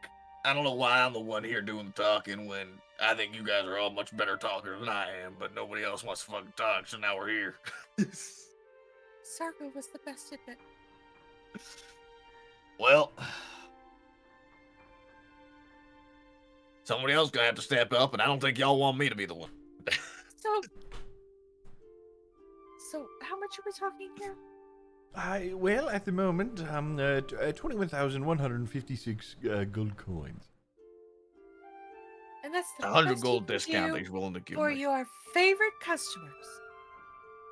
I suppose you all have been you've cleared me out. The first time you came in here, and you're trying to do so again. I don't know. Give me another persuasion. Yeah. I mean, I haven't shopped here in the past, and these prices are a lot. Well, you're right. We do have a new friend here. Well, what's the matter with my prices exactly? They're too damn high. You think so? What would you pay for it then, my little friend?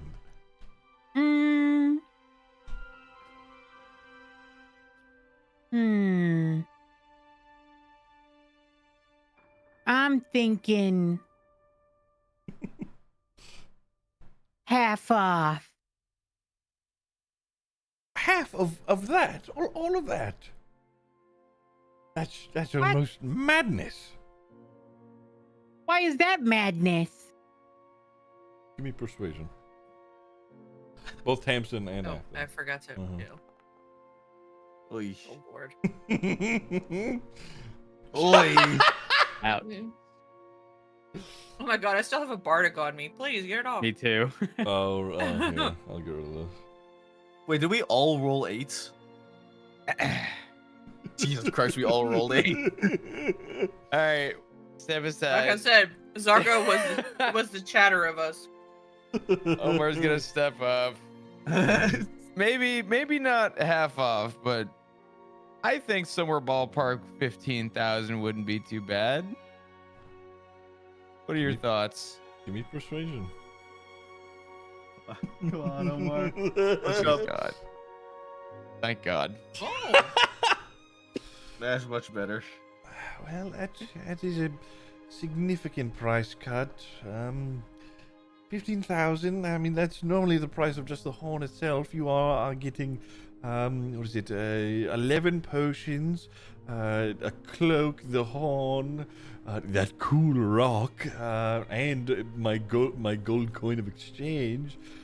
How's 16,000 sound? Omar's gonna immediately glance over at Fimble. Fimble's nodding. Fimble's nodding. We'll take it. We'll take it. All right, now we can't do these sorts of deals every time, okay? I don't get me wrong. I do enjoy, making a spot of coin from you all, and you all coming in and buying mostly everything. It does set me back a little. So maybe next time we just buy one or two things and maybe not clear me out. Anyway, let's. We appreciate your business. Oh, well, I appreciate yours. Enjoy your cool rock and that cool cloak.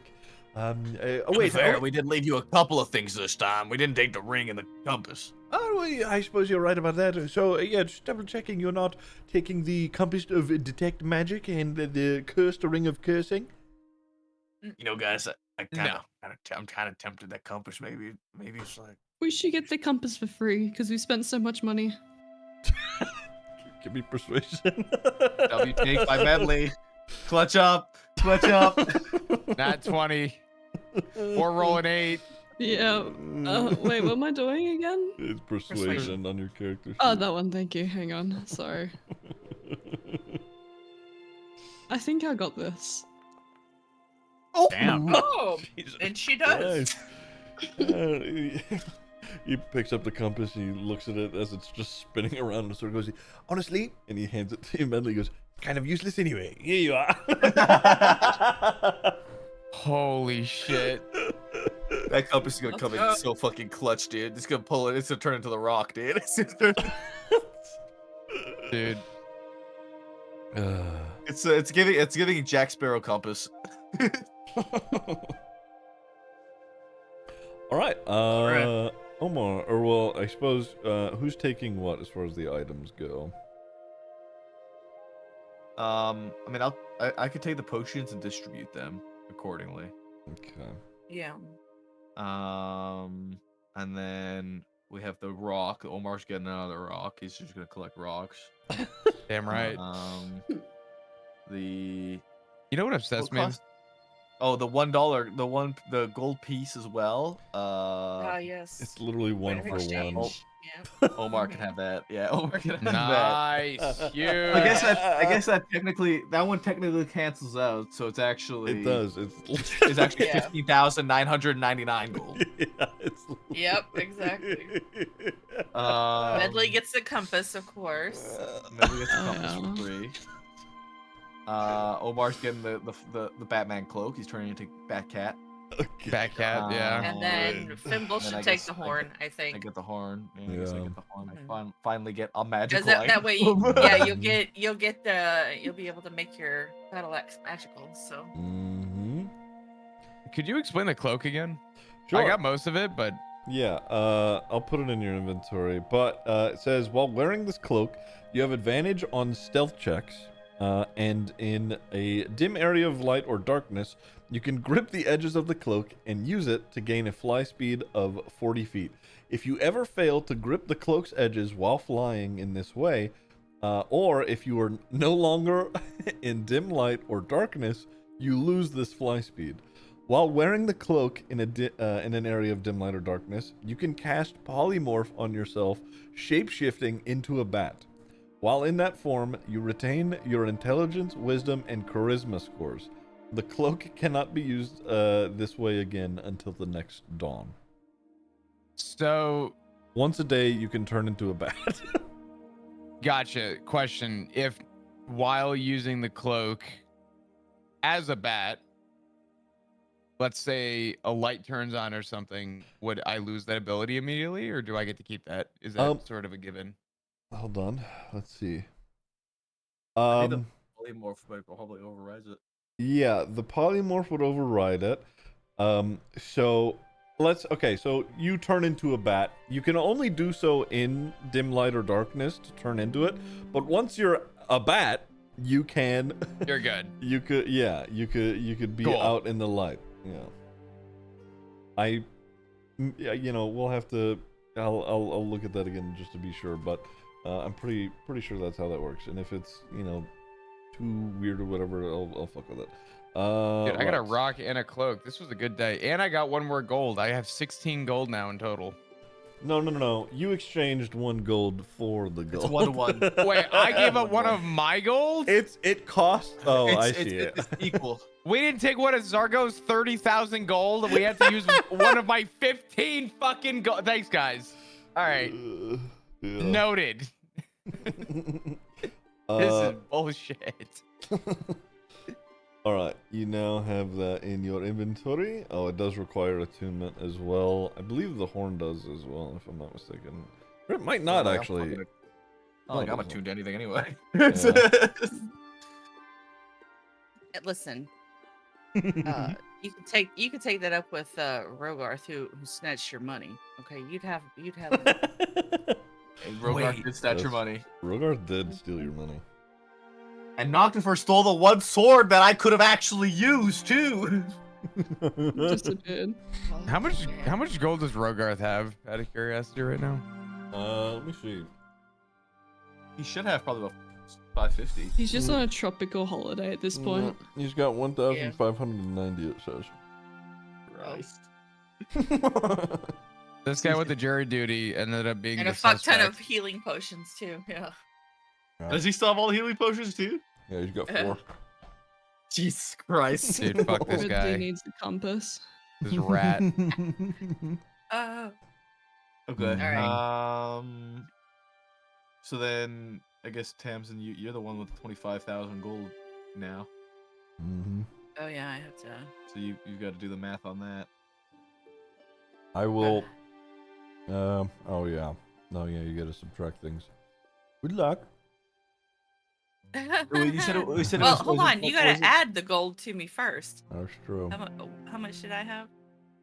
Zorgo had it as an 20 was item it in his. 25? He had 24k worth of gold on him. Let me, or worth of gems on him rather. Sorry. Here, How much gold did he have on him? 434. Yeah. Because he paid So for that's- like a lot of our transportation. Yep. That's 434 total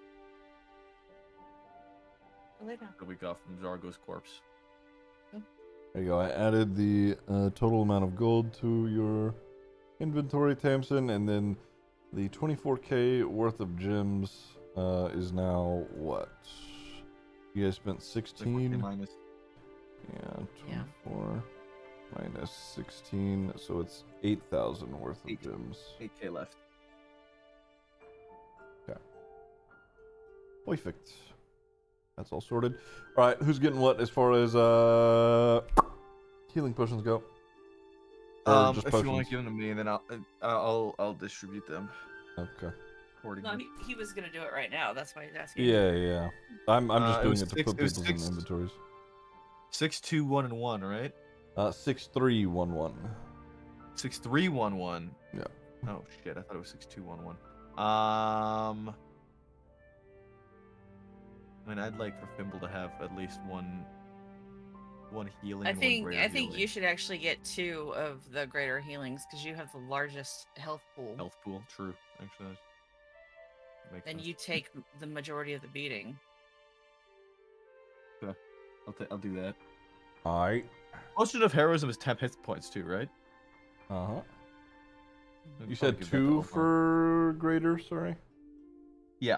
Yeah. 1 normal, 2 greater. Okay.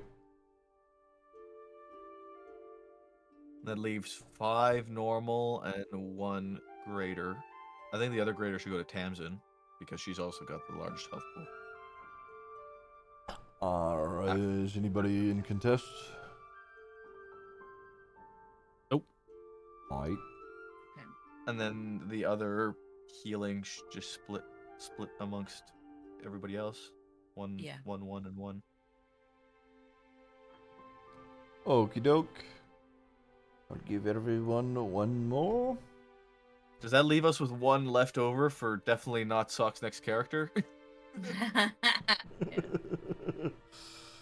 Where's Omar? You'll get healing. Thank God. Medley has 3 healing already. Medley No. stockpiling. Yeah. Okay. Okay, if anybody needs to stockpile healing potions, it's Medley. Who's getting the speed pot?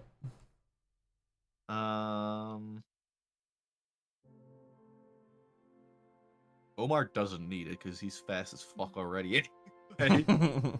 God, I could really use a speed potion. That's what Jeez. it gives it an extra action, yeah? It gives you the effect of the haste spell. The haste spell, until the spell ends, the target speed is double, gains a +2 to AC, has advantage on dexterity saving throws, and it gains an additional action on each of its turns. This action can only be used to take the attack action, dash, disengage, hide, or use an object.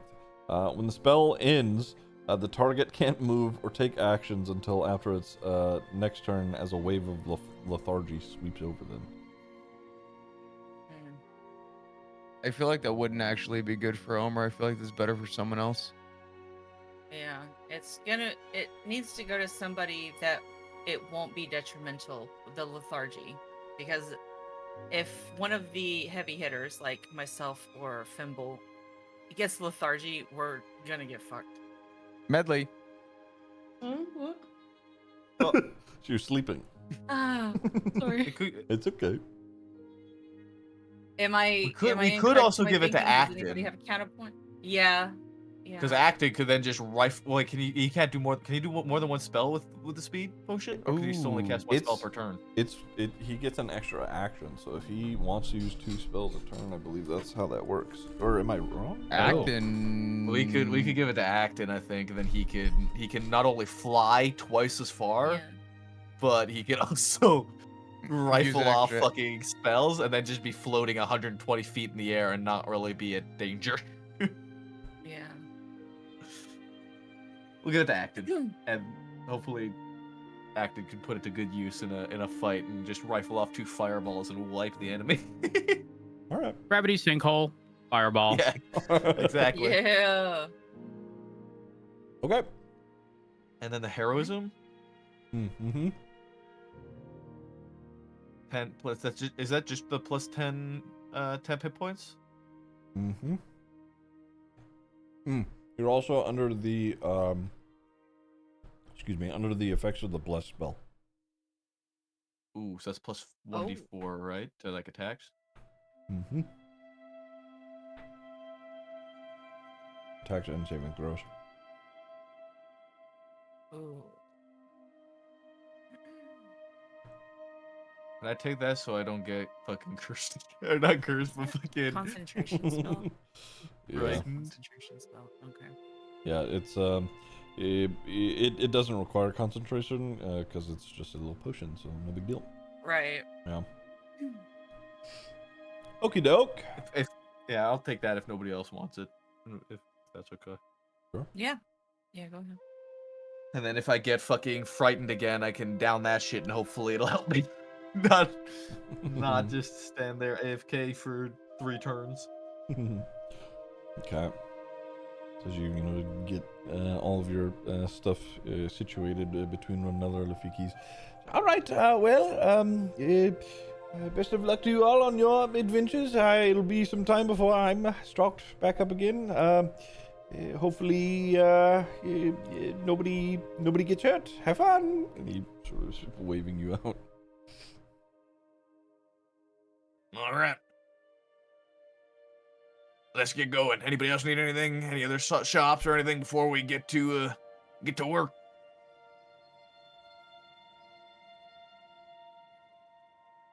All right. The general silence from everyone speaks volumes. Let's go. Yep. Yep. All right, where we headed? Listen, we're all still in mourning, okay? Relax. Well, I guess we'll go to wherever we had to go for the automatons or whatever. I don't know. Are we hell diving? Is that what's happening? That's okay. crazy. So you make your way out of the city.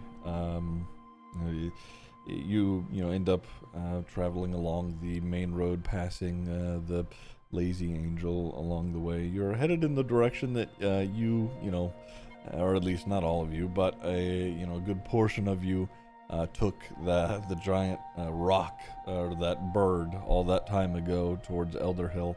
But you Stardust. as you were continuing onward, you make it about halfway through the trip to Elder Hill itself. It takes a day or so ish. You do eventually, as you're traveling along and keeping an eye out, you do see a small path that leads off the road down toward the coast, or at least it's in the direction of the coast. This is the path that Prexy sort of had described for you all. Sort of laying it out for you. It leads into another like dense forested area. And again, this is more towards those like a rocky coast cliffside, in that direction. You guys heading in out through that way? Yeah, fuck it. Okay. Let me do this really quick. Or my entire browser could crash. That is also an option. Hell yeah. Very cool. Oh, okay. Let me do this. Okay, so as you guys are traveling along, where's that? Here we go. As we're traveling along, you make your way into the forest, often far from any recognizable trail, sort of following what faint path there is, but eventually even that sort of fades away. The tree line eventually opens up to a sort of a more damp, hidden, mossy oasis that is tucked between some sharp, jagged rocks that are also, at least the lower bits are being covered in moss themselves. They line the surrounding coastlines with a dense thicket of, taller, dark trees. You sort of make their or are more prevalent as you continue through the forest. But you see a gentle, river that is cutting through the middle of this little oasis. It's flowing out towards the sea. You can see that it, sort of cascades down into a waterfall in the distance. The main thing that catches your eye, however, is, give me a sec. Let me pull it up really quick. Is all of the metal here. Let me do that. There we go.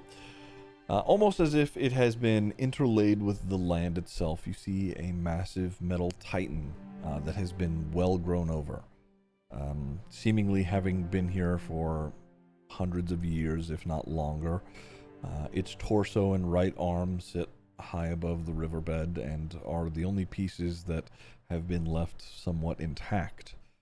The titan is missing its head, along with several limbs, and its plating has been victim to weather and erosion. Cogs and gears are strewn throughout the landscape, and massive wires and cables jut out from most every opening in the Titan's torso itself. Taking a closer look around, you can see other smaller humanoid chassis that are differently colored than that of the more rusted and oxidized looking Titan. They are more of a regular human size, only slightly larger. They're around 7 or so feet tall, and they too are pretty, strewn apart. Some of them are separated in halves. Others are just heads or torsos, or an arm or a leg here and there. Yeah. What are we doing? Gawking. Wait, what'd you say, son? Gawking. Oh. This place is cool. Medley, you have the compass, right? Well, where do we go? Yeah. Just gonna pull out the compass. It is still spinning in a circle very rapidly. Medley's just gonna start spinning on the spot. Like pointing. Okay. I guess we just look around and see what we can find. Okay.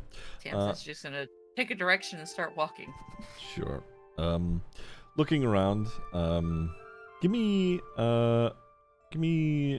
insight and or investigation. Just as you're walking around, walking up towards some of the smaller robotic bodies. Oh my god. Wow, you guys are doing great. Bless! Thank you for being a halfling. Let's go. A lot of these guys have been what seems like picked for parts and picked clean by looters. Some of which. Oh, shit. Oh, sorry. No, what's up? Was it insight or investigation? It both. It's fine. Okay. Either or. Yeah. Yeah. And just looking inside, you can see some of them have been torn into somewhat recently. There's less wear and tear on some of the insides, whereas some of them look like that they've been opened up and have been for a very long time. This scrapyard has been here for a while, but getting closer, you also see a blood trail that leads out into the woods where you just came from, sort of, not exactly where you came from, but sort of off into the distance. And it trails back from those woods to the torso of the Titan itself, from inside the torso of the Titan itself. I would say, Tamsin, the footprints themselves you can see are leading out. Meaning that this whoever was injured here started inside the torso of the Titan and walked outwards into the woods. Guys, somebody's been hurt. Excuse me, sorry. Where? There's blood. It's headed that way. Points towards the forest. Oh, but maybe we should go find them then. Yeah, it looks like they came from the chest of that thing. All right, let's be careful then. Yeah, you first. Okay, all right. You You're guys the one in the full armor with a shield. Okay. as you guys begin to follow the blood trail a little bit, give me a medicine really quick. Medicine? Mm-hmm. Nice. Okay. Oh my god, he's a go. construct. He's a construct. It's not go. blood. It's Let's go. nat 20. Ready? Let's go. Okay. Minus Damn. 1. For that, we all roll like hella fucking high. Okay. Most everybody here except Acton and Omar, you guys are sort of just following along, but The blood, just having a look at it, it's not exactly fresh, but it's not new either. It's darkened, like it's had some time to dry, but hasn't been here long enough to fade into the dirt. Fimble on a nat 20, this person has probably, was injured, within the week, probably, at the beginning of the week, and has made their way, out and into the forest. Likely, whoever this was is no longer here, or if they are still alive, they have made their way, back to the main road and likely elsewhere to get help. So looking for them may not be fruitful. Oh, well. I guess it's been here a while, huh? Yeah. Never mind. Walking back towards the what is ostensibly now a scrapyard. In the middle of the river is a small little bit of land that is connected across the river with one of the Titan's spare hands and some leftover metal plating. On this little island is one of those automatons that is leaned up and sat up against a large gear that has been embedded into the ground and appears to be awake and looking at all of you. Sock, what do they see? Who saw this coming? Hi guys. Hell yeah. You see a currently sitting with no legs attached to their body is a still quite tall warforged, very kind of chunky plate armor kind of built chest is very large. Clearly you can tell this guy weighs a bunch, but has kind of like strangely spindly and kind of built for efficiency arms. There wasn't any attempt to replicate an exact kind of human form or anything. There's definitely there is an element of humanoidness to them, but it's kind of lost at the limbs where it's just like, this is built for efficiency. No mouth, no ears, a smooth kind of rounded skull, if you were, but just a pair of glowing white eyes staring towards the party.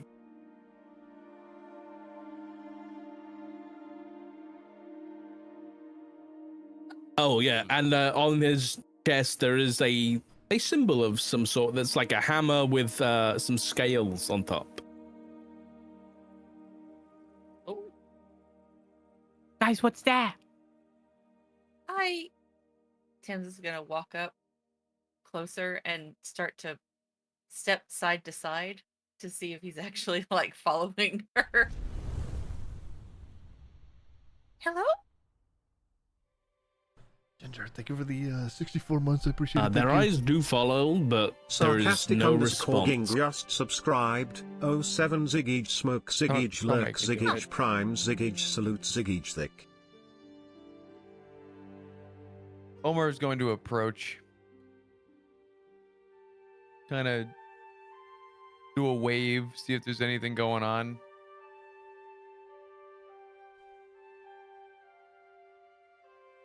This creature is staring at you all kind of unnervingly. Omer is going to Omer is going to pull out his gravity rock and just look at it, look at the thing, look down at the rock, and then look at Tamsin. Should we check? I mean, you're not floating in the air. I'm pretty sure there's gravity right here. You can never be too sure. Do it. Good call. Omer throws the rock.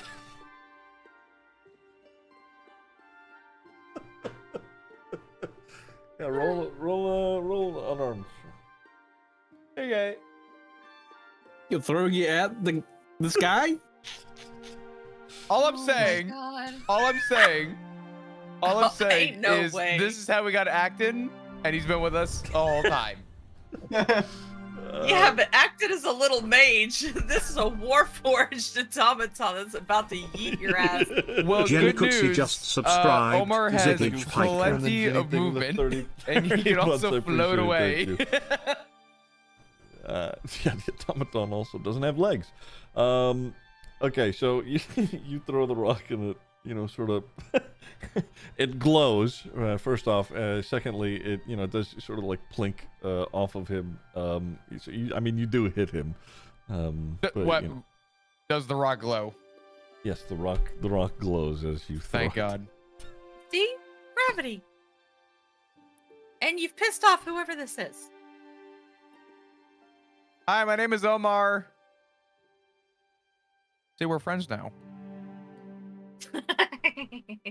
Ziggy, does that rock do anything? Give me it's an improvised weapon, right? Give me a 1d6 plus 2, Chris. Or is it plus 2? Hold on, let me see.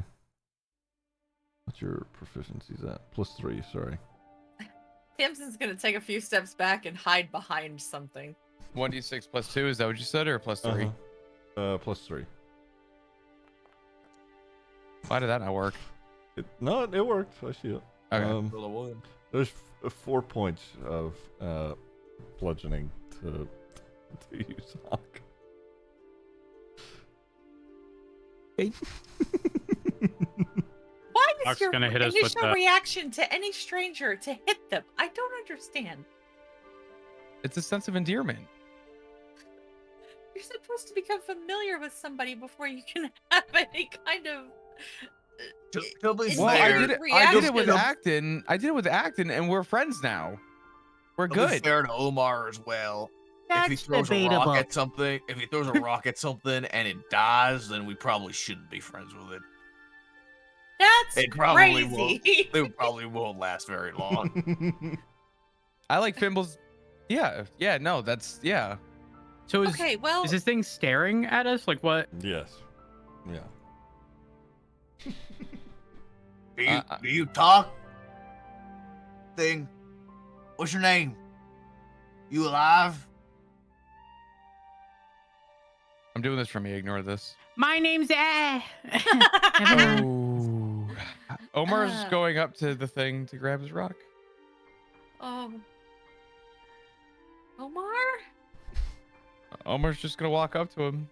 Hey man, I'm just gonna grab my rock. It's a good thing he's got 9 lives. Sock? Guys, if it doesn't talk, I say we name it. I'm thinking Jarvis. I knew it. Oh fuck. While you guys are examining, you see from around the torso of the Titan, sort of running around on the lower part near the river bed, is a pair of legs, of metal legs that are sort of just running around aimlessly, not really having a particular direction that they're going in. It changes direction quite often, but they are sort of running around nearby. Thanks. Those legs? Go get him. Why is it always me? Okay. Omar's grabbing his rock. Hey Fimble, that's a Because job if for those you. legs kick me, it's gonna hurt. And it won't hurt me. Hello. Fimble's gonna go try and chase down the legs. Okay. We're gonna get you some legs. I'm really sorry about my friend. He's got a thing about rocks. I don't understand it. Do you blink? Is he leaking? Is that rock gonna kill him? Is there I any think he's fine. response to any of what we're saying? Sock. Nope. Just a lot of staring in a minute. Okay, so Fimble, as you make your way over towards the legs run up toward the main the torso chassis of the Titan. Give me perception real quick, Fimble. Good at that. I'm great at that. Really fantastic at that. Oh, nice. Okay. As you are running towards the legs to try and catch them. They're pretty quick. They're fucking. It's like these legs are sprinting around. But as you're chasing after them,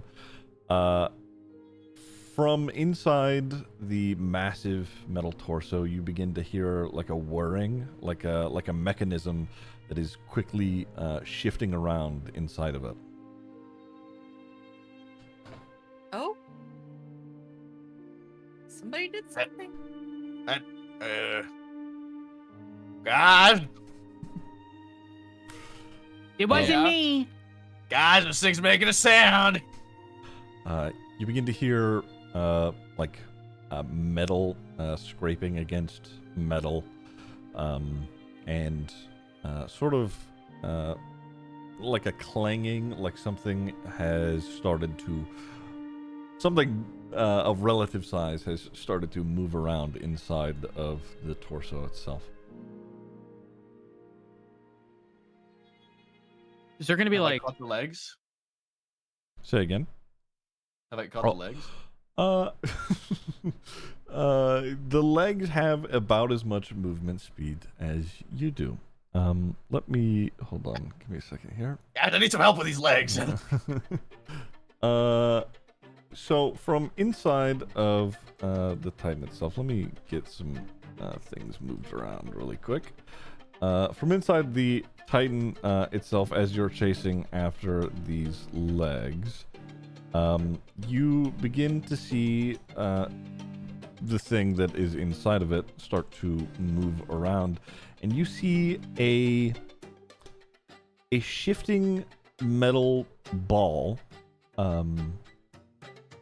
with several they're sort of like scimitar-ish looking blades start to spin and quickly using the blades itself to crawl its way out of the torso. I'm just gonna pull this over here. You'll have to shift your movement around a little bit, but most of you are on the middle island there. Fimble, you being towards the torso, you would have been around here. The legs are sort of right over here, but you see, I don't have a top-down token for this, so it's just got the art here. A giant bronze metal ball that has very fast shifting, moving parts with massive blades that it is using to both move. And as it moves, the parts as it's spinning, it is swinging these blades pretty constantly. Yes! Yes! It is making a lot of sound itself and is coming at you pretty quickly. So we are going to roll initiative here. I've realized something that could have been beneficial. Oh, that's a nat 20 from fucking Acton. Nice. I have advantage on initiative, and I didn't realize. Smile. There you go. Medley needs to, or That's Cutie like it would rather fucking matter, I guess. Cutie needs to sleep, so that's okay. We'll say that. Yeah. Medley's off to the side, or pulled into the Feywild. No big deal. Okay. Medley just falls into a portal. Yeah. All good. Okay. Let me do this. No big deal there. Let me also add... jury duty. Shit. Baby. Crazy timing. Okay, Acton, you got that's crazy. 20. All right, great. All right. So Dude, I hate your laugh sometimes. Your timing on that, fucking hell. let me roll for the legs here. I rolled a 1. Great. Okay. This thing comes shooting out from inside. You can see that it has some dried blood on one of its blades anyway. So likely this thing caused the wound that the person who walked out of here has gotten. Okay. Acton, you are up first. What I just get clarification. Is it the thing next to Thimble? Yes. The big like. Yes. Oh. Well, I'm going to do the very reasonable thing and cast. Hold on, actually. Gravity well. No, I don't know about that one. I'm gonna cast Firebolt. Okay, sure. Time to see if it's fire resistant.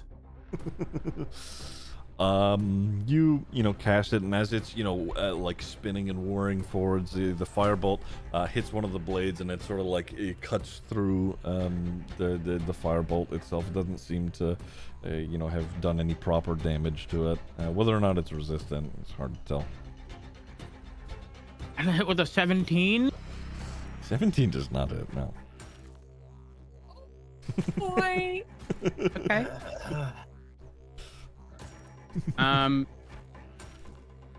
Okay, that's the end of my turn. Okay. All right. Sock, did you want to roll initiative for your friend there? I'm not doing anything yet. I'll roll if it happens. Okay. Sure. All right. This thing, I mean, it immediately is just coming at you, Fimble, because you were over here first. Yikes. Not raging yet, guys. This is the problem. Oh, you have like 10 health pots. True. A gazillion of them. Let me. Okay. Let me. Tamsin's roll gonna this. glance at the automaton and be like, "Is that how you lost your legs?" There's no way. Okay, first roll is. Ain't no way you just roll that I fucking rolled a 20. I'm not. I rolled a 20. That is. It's okay. My damage numbers weren't that great. 26 points of slashing damage out the gate. Yeah. That's the first attack. Let's see. Second attack. Again, it is just whirring towards you. The blades are like consistently like either slamming into the ground or coming to cut into you. That one is only a 16 to hit, so that's the normal damage here. That's another 15 points of slashing as it starts to cut into you. Okay. Right. So it was his turn. Omar, it is your turn. Okay. God damn it. The legs are moving around. I mean, it is literally a giant shifting metal ball that is swinging constantly. You're saying his the legs. Yeah, the legs have been running around. Yes.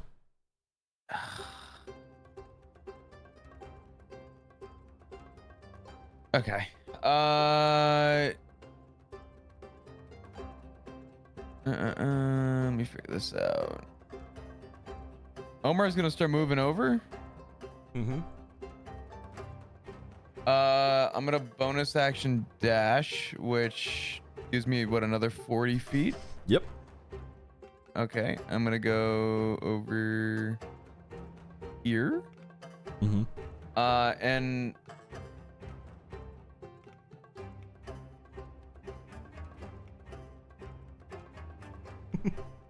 a 17 didn't hit. Fuck.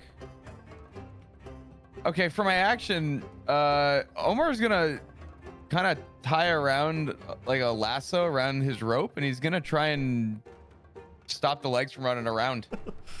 Okay. All right. Give me. Give me sleight of hand, and I'm gonna make a. I'll make a dex save on the legs as part. Okay. Just a normal roll? Sure. Yeah. There's no way. There's no way. I'm sorry. I'm just gonna reveal this. I'm not even kidding. This is how things are going over here. It's got no bonuses or anything. Legs lol. That's what I named them. Anyway. Fuck! Yeah. Yeah. No. I just lost to legs, dude. You go to whip the rope around, and it goes over top of the legs, but they quickly sort of like jump up and out as they're continuing to move. Did you want to try anything else? Can I roll lucky? Okay. I mean, that's fuck it. You Actually, gotta beat a nat 20, dude. Yeah, it's true. Yeah, you'd have to beat a 20. Yeah. Fuck that. Good luck, guys. That's the end of my turn. Okay.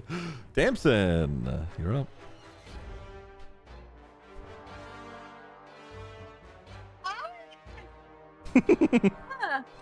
Well, I mean, I'm so far away. There's not a whole lot I can do.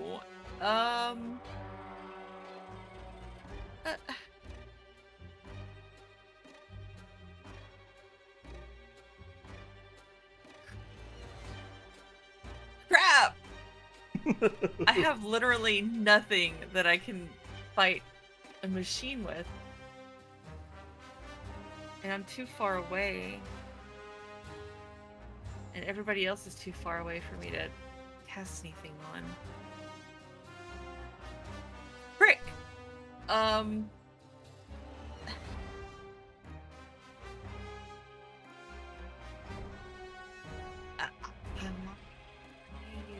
Okay, well, I guess we'll just start making our way forward. And as she passes by the automaton sitting over here, she's gonna look at him and be like, "Is that how you lost your legs? How do we stop this?" Okay. Moving there, are you is that any actions or bonus actions or anything of the sort? I've got nothing. There's You could dash too far over if away. you wanted. Yeah, I guess I could. So we'll do another 25. Okay. There So we go. yeah, she's gonna try and get closer to Fimble to help. So Okay. Fimble. So as as this thing starts to cut into you starting your turn, these whirling blades, I'll read out this in particular. Any creature that starts its turn within 5 feet of this creature takes another D8 of slashing from the swords that are just constant. Christ, dude, I'm on half health and I haven't even fucking had a turn yet. Good news, you're sort of avoiding the blades a little bit anyway. It's only 1 point of slashing. I rolled a 1 there. Okay, what do you want to do? I got a rage so that this thing doesn't kill me. And we'll see what happens. D12. 4. A 4. oh god. Magic infuses one of your weapons of your choice that you are holding. Yes! Until This is your a good rage ends, the weapon's damage type changes to force, and it gains the light and thrown properties with a normal range of 20 and a long range of 60 feet. If the weapon leaves your hand, it returns to your hand at the end of your turn.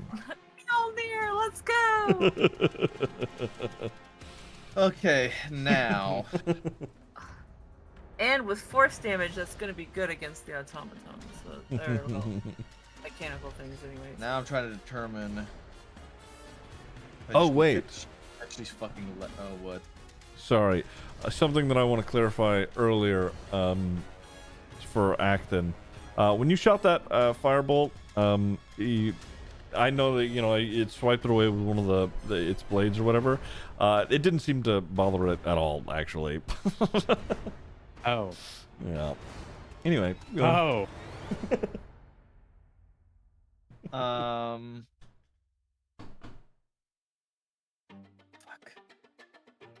I wanted to try and catch these fucking legs, but I might just need to try and face tank this so Omar can try again, honestly. Mhm. I That's think the that's play. what I'm gonna end up having to do here. Okay. Swing. Now the question is, do I want a reckless attack? And I think the answer is no, because this thing hurts already. So we'll see how this goes. Ooh. That'll hit. 24 to hit. Oh yeah, that hits. And I get plus 1d4. Do I get plus 1d4 damage on top? No, I don't. It's just normal damage, but force now, right? Yeah, it's just force. 12 damage. 12 damage. And since your weapon is now magical, that is the full bit. Okay, perfect. Boom.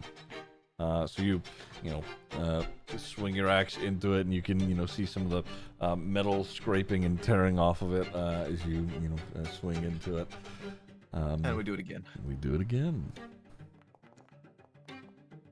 Oof, there's almost a 1 on my 21 to screen. hit. 21 does hit. Yeah. Oh, fucking Christ. Why are your damage rolls so shit? You say that like I didn't just do 22 damage. Like, You sort of finding, purchase between the movement of its body and blades, and even the shorter spiked things. You managed to, cut and gash into its metal plating. Did you want to do anything else? I do want to move around it. Okay.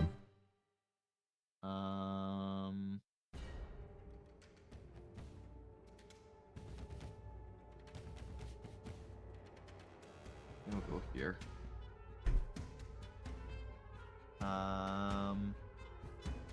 That is bonus action and my action. There's nothing else that I can do. Okay. So there's nothing else I will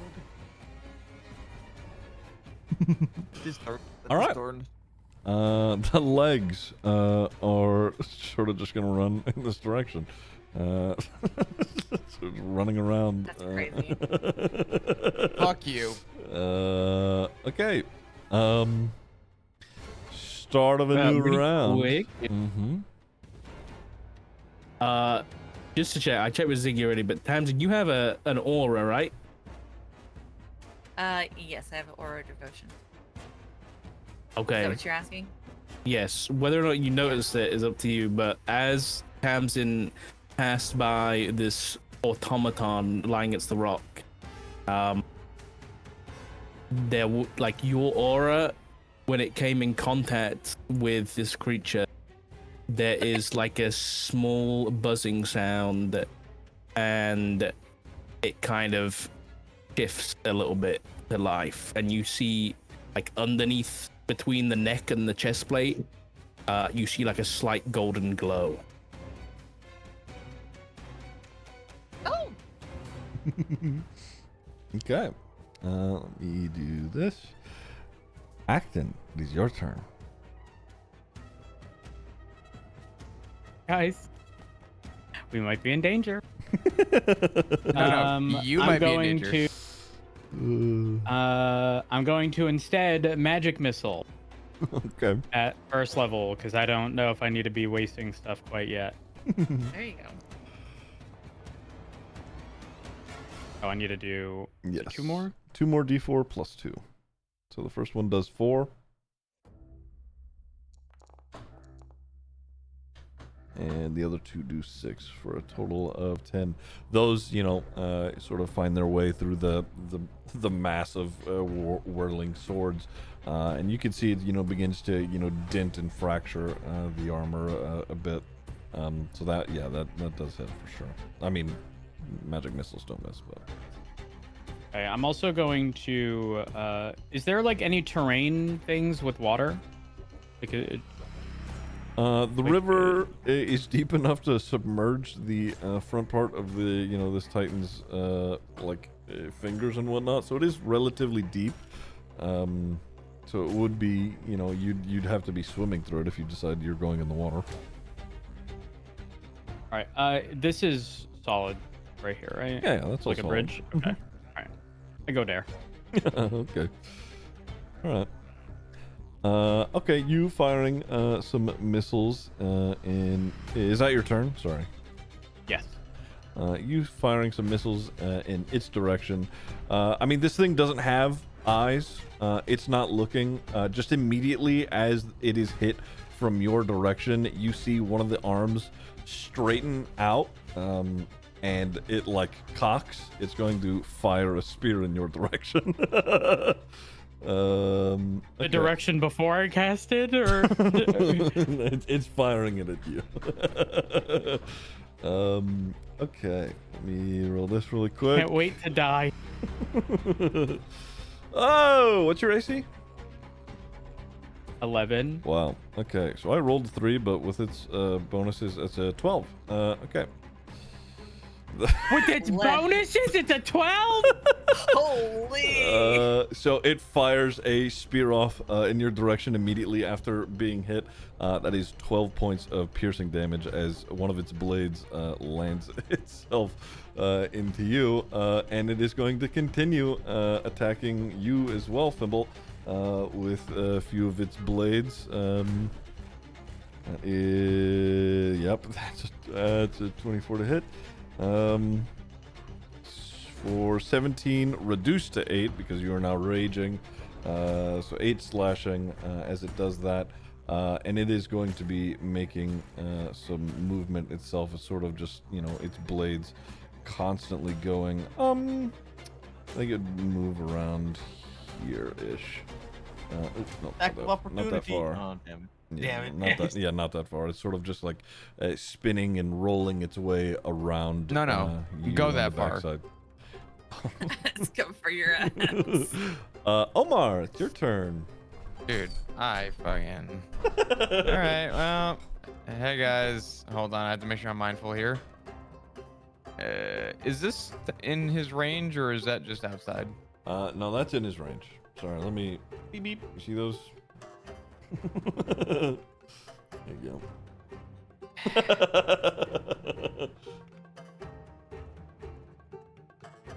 It's me, your boy. Bonus action. Actually, action. We're going for the rope again. Okay, yeah, go for it. Holy fuck. That's okay. I'll make a dex saving throw for these guys. Roll a 1. I'm manifesting. Okay. I rolled literally a 13. So meets it, beats it. You know, whip your rope around the legs of, and you manage to, you know, sort of pull them together. They, you know, fall prone to the ground. You have them, you know, tied. Would Omer be able to kind of drag these, or would he be able to pull them with the rope? You could pull them with the rope. They'll sort of be in tow behind you if you wanted, yeah. Okay, so they are made of a solid metal. They are fairly weighty. So your movement speed, or the remainder of your movement speed, would be halved whenever you do move with them. Where do you want me standing to pull? Like here to start the pull? That is entirely up to you. Well, Ziggy, I'd like to pull these to our fucking dude over on the other side. So. Okay. So you bonus action dashing? Yep. Okay. So the how much? You have 25 feet left normally. So I would say you'd have like 15 feet of movement while you're dragging these guys. About here? Yeah, so about there. And they'll end up right around there. Okay, cool. I don't think I can do anything else. Okay. I think I'm good, yeah. To our new friend. It's your turn. Okay, so sitting up a little bit against the rock. The only person I can see right now is Acton, right? Let's see. Oh dead. yeah, the edge, the edge of the the gear, I guess, is blocking out Tamsin a bit. You'd be able to see Fimble, but he is sort of like on the other side of a giant ball and wearing blades. But you could make him out. But yes, Acton as well, of course. Okay, turning to the small gnome. Hello, I am BT-13. I am a automata crafted to serve in the divine army of Tyr, and I seem to have misplaced my leg. That is so fucking sick. I love it. I hate it. Oh, it's so good. Oh, I know where they are. I know where they are. Please point me in the right direction. Acton's gonna point to where the legs were running in the field. You may not have vision of it though, but Yeah, you're pointing in that Are you direction. talking about those? You can see the legs. They're currently being dragged by a rope. By a cat. Yeah, I guess you would be able to see like someone with a tail, like the backside of them dragging 3 foot nothing. legs, Just yeah. fucking fighting for their life. They seem to have been wrangled already. Is there danger? Do I sense danger? You do. The big thing. It hurts. Oh, that's T1. What a shame. Okay. I'm gonna... I guess my arms are longer than my torso, so can I, like, stand up on my arms like a monkey? Sure. Yeah. Yeah, you can do What's that. my speed? It will say, you know, we'll give you half your movement speed, sure. Okay. I will go, I guess, 15 feet. Yeah. Oh, well, now I can see everybody. Okay, perfect. All right. I'll try and start off. Is Tamsin in range of the... Yes. creature? Yes. Okay. Right. Does anybody look hurt, first of all? Fimble. The dwarf on the other side, yeah.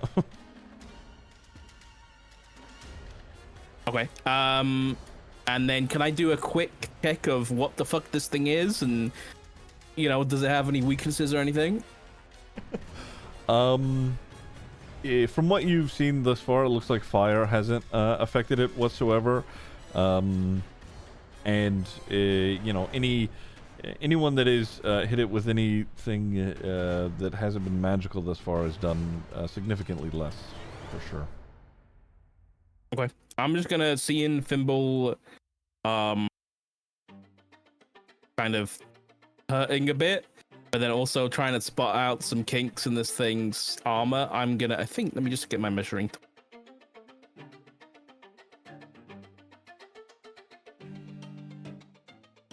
Yeah, I'm gonna cast a bonus action healing word on Fimble. That's crazy. Oh, bless. Healer. Hallelujah. Praise Lucenti. It's not all on me, though. screw that Zargo guy. That's crazy. And I will shout out as I do. Dwarf, fight for justice. It's got a king in its lower left armor. Perfect. And as part of this, I'm going to use Voice of Authority, and the Fimble, you may now use a reaction to make an attack. Yeah, go for it, Fimble. There we go. With that ass. Hell yeah. That's a 2. Ooh. That's You, not great. you. That don't do We're shit. not- Good job. we're not bud. whipping This is what BT yells at Fimble and says other lower right hat or other your other left or whatever. Yeah, as it's constantly shifting and rolling around, there's blades that are sort of deflecting. It is hard to land a hit on this thing purely because it is just constantly moving and shifting these blades around. Or even Okay. better, my left, not your left. As my action, I'm going to, I guess, take my arm and fiddle with a few of the wires under my skin, and then point it towards this creature. And I'm going to cast Mind Sliver if I'm within range. Yeah, it's 60 feet. I'm good. Cool. DC 17 intelligence save, please. Okie doke. Mind sliver. Right, no. Hold on, really quick. Okay. So as you cast mind sliver, and you see the spell fly off and toward it, and even like slipping in into like the armor itself, it doesn't seem to bother it at all, actually. The damage, but what about the save? Did it save? Let me see here. Because there is another part. I didn't do it for the damage. It does not save now. Okay, so the next saving throw it makes, it subtracts a d4. Okay. All right. That is me done. Okie doke. Hampson, you are within 5 feet of it. Let me roll a thing really quick. You take 5 points of slashing damage. As the blades are spinning around and they end up hitting you.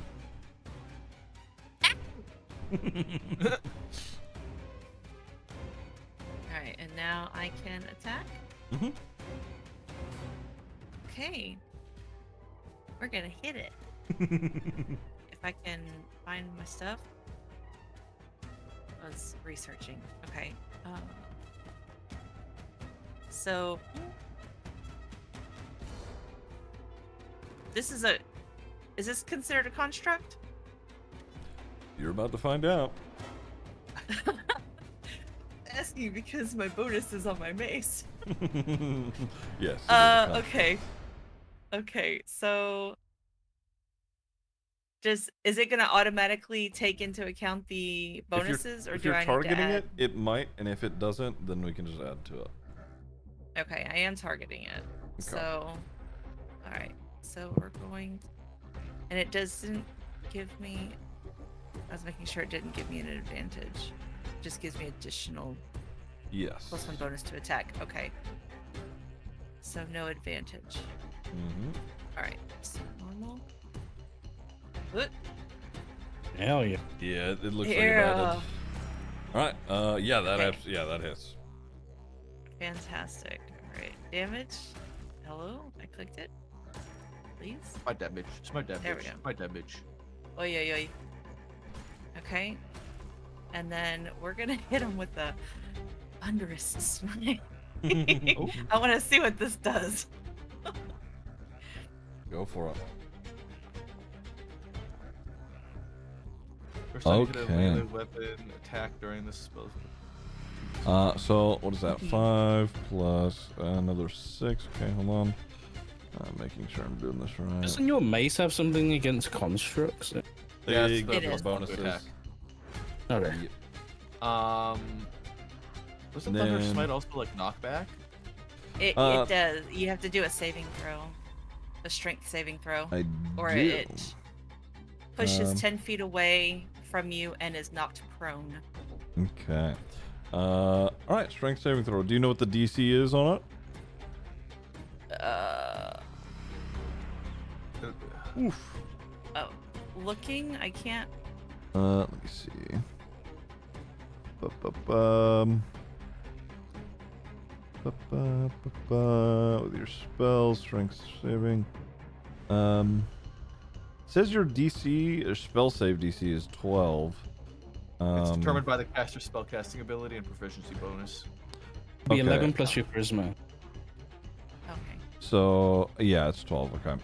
It does a 22 anyway, so it doesn't get pushed back, but it does take that damage for sure. Okay. It would be a Okay. minus d4 as well, but that's gone now. Oh, true. Yeah. It wouldn't have made a difference. Yeah. Gotcha. Okay. Well, we're gonna do it again. Yeah. Go for it.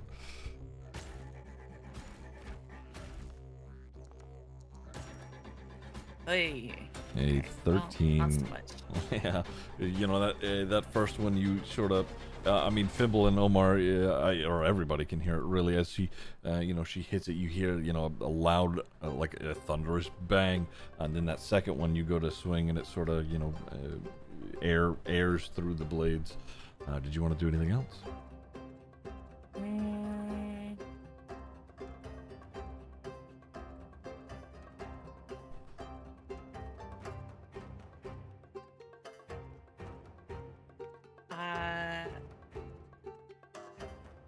Let me see. Where is everybody?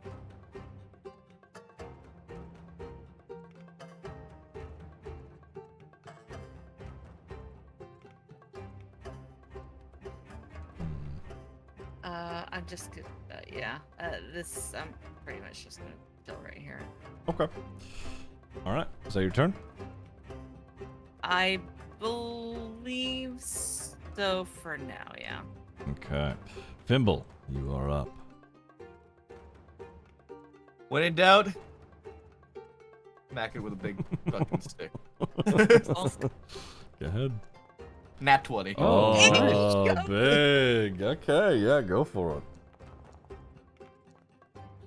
Not 21 damage. bad. 21 damage in total.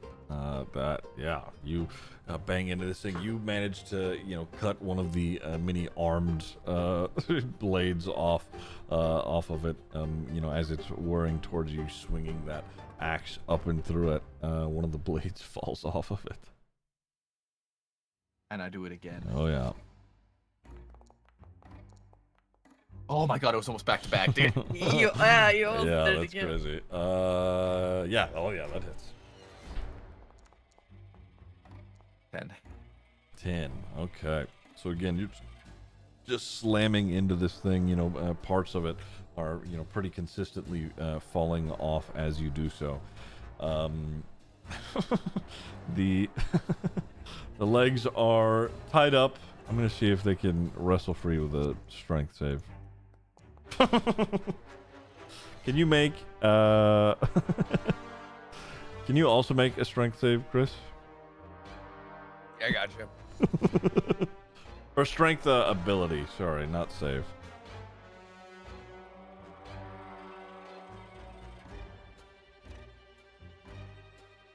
Straight roll for you.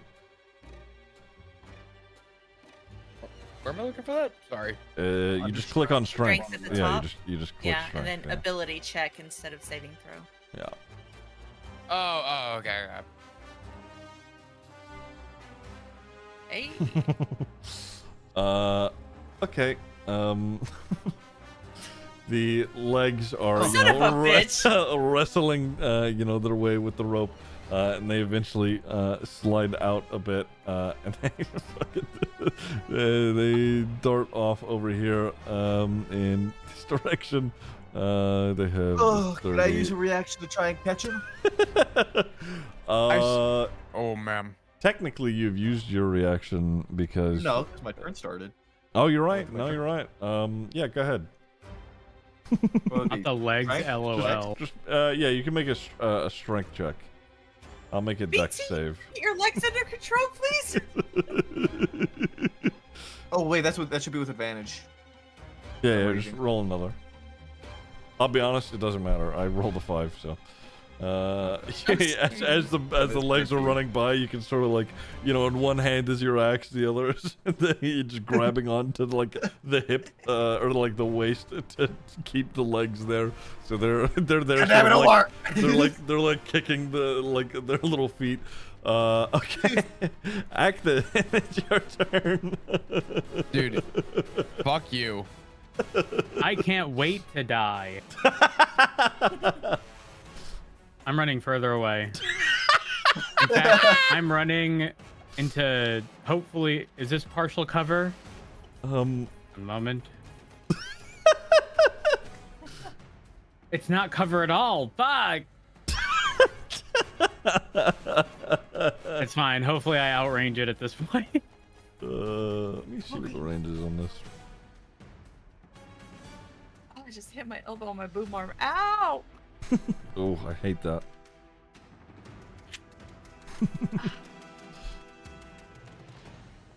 Ooh. Oh! Yeah, I mean, go ahead, roll damage. Well, why would you use Firebolt again? as you whip a firebolt. I mean, you really get a I real forgot! big No! firebolt going and fling it across the river. I mean, it is probably one of the best ones that you have both conjured and shot. And as it hits this thing, it literally just into cinders. There's not even a burn mark on this thing. Oh my god, I forgot. Oh, that's so painful. 32 damage with the firebolt. Yeah, that's... And it just... It does nothing. my heart. Yeah, that's... I tried to give you a heads up on that. No, you did. Honestly, I just like, that was just straight up like brain fart. Like I just, oh no. You got any electric spells? Did you want to do anything else? Guys, I don't want to be the bearer of bad news, okay? But aside from Gravity Sinkhole and maybe Mirrorless like Mischief, I can't help you guys. I mean, magic missiles, all sure, fire spells? but like, most of my damage is fire. Yeah, it's kind of next. Just magic missile it to shit. Go into melee. Melee. Are you staying there? Is that your turn? I'm staying here. Yes. Absolutely. Right. Okie doke. Let me see here. I wonder. How big is this? Okay. All right. It is going to roll around you, Tamsin, sort of right here on the edge of the water itself, and you can see a lot of the of its metal plating begins to shift forward a bit, and a lot of the spikes that covered the majority of its armor plating begin to shift forward in a central direction, and it's going to use its attack called Shrapnel Blast. Oh shit. This is not optimal. And he's going to fire it at all of you. I need you to make dexterity saving throws, please.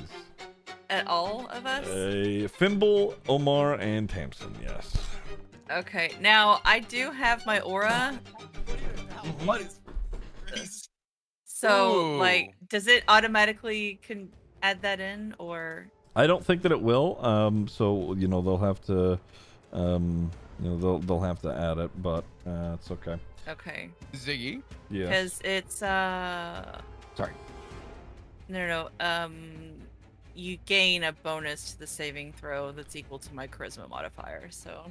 They get a +1. Yes. Yeah. Okay. Okay. Yes, Chris. I have not used this yet. I'm gonna try and figure this out. I'd like to use evasion. Oh yeah. Do I just roll a regular dex saving throw, You're- or do I just say evasion and I'm jeez. Oh, that's right. Thank God I'm a halfling. Thank God. Holy shit. Holy shit, dude. Bless. It says beginning at 7th level, you can nimbly dodge out of the way of certain area effects. Saving throws specifically only take half damage. So do I have to roll still, or You roll? Yeah. Sorry, go ahead, Sock. Roll, and if you succeed, you take no damage. If you fail, you take half. Okay. Yeah. Cool. Like, say you're using either. It's just Sick. something- It's just a thing that you can do. Okay. So it's not incorporating that +1, correct? It's not. 'Cause I rolled a does not look 15. like it, no. Okay. Right. So, for Fimble, it would have been a 22. For Omar, it would have been a 25. I don't know if you get the bonus necessarily. I don't think she does. Whenever you or a friendly creature within 10 feet of you must make a saving throw, the creature damn. gains a bonus to the Damn. saving throw equal to your Okay, sick. In which case, I mean, the DC was 15. So, let me roll some damage bless. here. So everybody Well, it saved. would've been okay. Omar, you don't take any damage. Let's see. And half damage for Fimble, and that's a quarter damage for Fimble because he is raging. You only take 3 points of piercing, Fimble. Tamsin, you only take half of the damage, which is where the fuck did it go? You take 6 points of piercing damage. So overall, I mean, you guys were pretty prepped, for it doing that. So it shoots out that initial shrapnel blast, and then as all the spikes sort of convened towards the front of it, it takes another spear, locks it at the back of itself, and is firing it at Acton again. Okay. That's crazy. What's the range of this? This is pain. Let me double check here. Where's my measuring tool? How far are you? You're not as far as you think you are. I know. My strat's not working. I normally just outrange everything. Okay. That is okay. That's a 27 to hit. For another 10 points of piercing damage to you. I have 7 health. That is okay. So it moved a bit. I'm gonna have it continue to roll around. We'll say about here-ish. Yeah. Oh, fuck you. All right, Omar, your turn. You are also going to take a D8 of damage as it rolled towards you for the start of your turn. You take 5 points of slashing damage. I do? Yes. Is he in my range? He's in your range now, so his hitbox is. Would I have had an opportunity of attack? It's only when something leaves your range can you do that. Okay. He's staying just within range, so. Yeah. Fimble could have actually done an opportunity because it rolled away from him and down over here and now back over here. Yep. Step forward, man. I can't hear you. Oh, I said I can't. I used my reaction to catch the you're legs. right. That's right. That's right. Oh, that's right. Yeah. Fuck. Would I be able to reach the legs from here? And is Fimble holding the legs? Like doing them? Fimble is holding on to the legs right now. They're not moving. Yeah.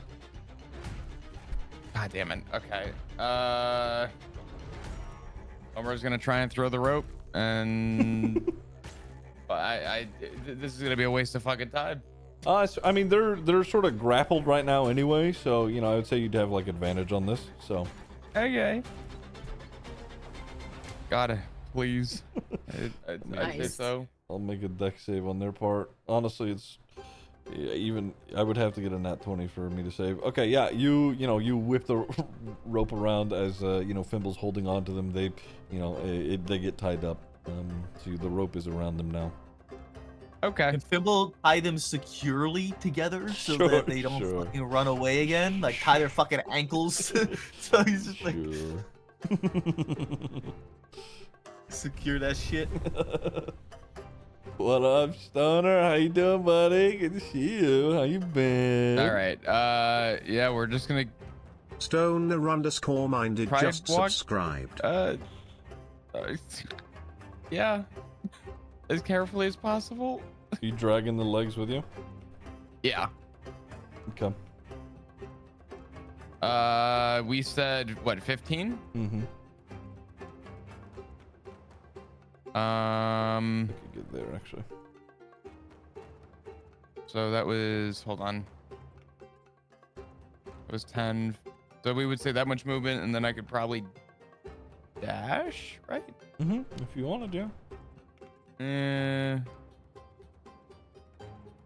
You could go another 15 if you wanted, yeah. Or yeah. Yeah, but then I'm stepping out of his range. Right here's not out of his range yet, so. Yeah. Could you smack him and keep running? No, because I used my action to use the rope. You can bonus? Oh, you can just bonus dash. action dash. No, yeah. Wait, can you not bonus? No, never mind. Wait, no. That was the rope thing. That's the first I'm making it. I think that's all I got. Okay. All right. E.T. Okay, so my legs are slowly being transferred to me. Okay. Yes. I'm gonna crawl further We're up this working on finger. it. I strongly encourage you make your way as well at some point. Fuck. I will turn to the cat guy. I notice you've transported my legs towards me. Would you like transporting on top of the creature? Is it safe? That is uncertain at this time.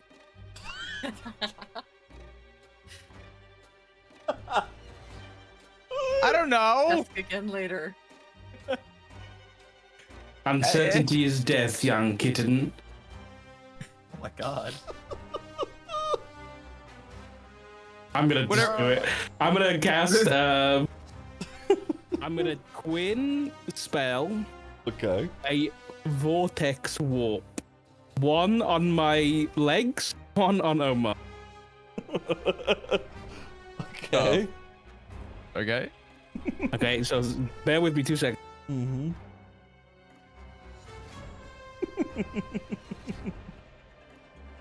So I'm gonna teleport my legs to where my legs should be. So basically, this spell, as long as they're willing, which I don't know whether the legs are, but hopefully they are. But either way, it teleports a creature within 90 feet to anywhere else within 90 feet. So the legs, I'm gonna try and get right under me, and Omar, right on top of that thing. Okay, perfect. Yeah, no problem. Your legs are back at your body. Remove them from combat. Okay, is Omar resisting? This is the question. Yeah, Omar, are you resisting this, or are you letting it happen?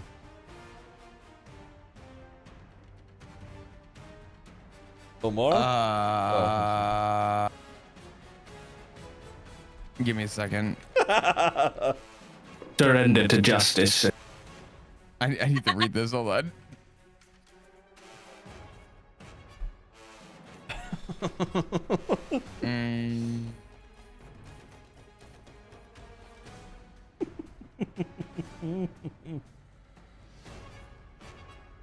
I'd like to resist it, but you know what? Fuck it. I kind of want to send it. Fuck it. Why not? There you go. I'm gonna teleport him right on top of this thing, and with my voice of authority, you can use your reaction to make an attack. Okay. Which will be sneak attack. That's true. Yeah. Okay. Yeah. Now the question is, what do we use? I don't know. I don't think Psychic Blade would work. I think Omar's just going for his dagger and fucking stabbing the top of this thing. Okay, go for Yeah. it. Actually, where Get is in them wires and cut them up. Ziggy? Did you delete my daggers? No, they should be in there. Oh, you just don't have a fucking equipped, you ding dong. There you go. They're not showing up in my. They should now. No, they're not. It says I have 5 weapons. It says I have this psychic. Hold on. Close it and open it again. Yeah, refresh I'm doing the that. page, yeah. Oh, I have daggers. Oh. Okay, let's All right. go. Send it. Go for Sneak it. attack. It would be the normal roll, and then it's the Oh. 3d6. Yeah, roll some damage. That hits. That plus All the dice. Why'd you roll a d4? It's a d6 normally. I just clicked the normal damage. Normal dagger is a D for the psychic and D6. Oh, that's right. Yeah. That's right. I see. So what is that in total? 18 points of damage. Those are non-magical daggers, so that does get reduced. You do 9 points of so you both the legs and you are teleported. The legs back to BT. Omar, you know, are teleported above this thing and are sort of flying downwards between all of the blades that are swinging around, both on top, you know, the sides, the bottom of this thing. You find a gap in between the swinging, and you manage to stab down into this thing, cutting into, you know, the mechanisms and wires underneath it. Okay, you are all also now on top of this thing. Okay, PT, did you want to do anything else with your turn? Good question. This thing doesn't have any living parts, right? Ziggy, I fucked up. What? It's a 46. Oh, okay. Roll another d6 then. Yeah, I completely forgot. Fine. Okay. Very, Never mind. Very cool. Hey, sorry, you do 10 points. Little did you know it had 1 point of health left. There's 1 HP left. It fucking explodes. Alright. Sorry, BT, what were you saying? I can walk now, right? Yes, you have your normal speed back. Okay. He asked if there were any living parts to the Oh yes, with any living parts on the spinny death ball. Is there anything noticeable that is alive, or you know, any living parts? It is alive like you are alive. Okay. Can I ask a question? Would the BT know if necrotic damage would do anything here? Necrotic damage would probably do the same thing to it that it would do to you. It is living in a way, so its life could be siphoned from it. Ah, fuck it. I'll quicken a cantrip, and I'll just do a Toll the Dead there. Okay. Of which will look like the end of one. Oh, now he's standing. He's 7'2" tall. 7'2". So he's pretty fucking big, and I'm gonna. The end of one of my metal hands is gonna kind of plank and turn and transform into like a cone shape, and it's just gonna be a big sonic boom headed towards this thing. Oh, Tamsin is absolutely getting up. He's All right, and it is a wisdom save, correct? Yes. Yeah, they see 14 wisdom. That is a. Oh, you know what? It added your bonuses for some reason. I'll reroll. Ooh. Okay. I'm just gonna. That's a 20. In total, it's a dirty 20. Okay. Loaded dice today, pal. Yeah. All right, that's me done. Okie doke. Samson, it is your turn.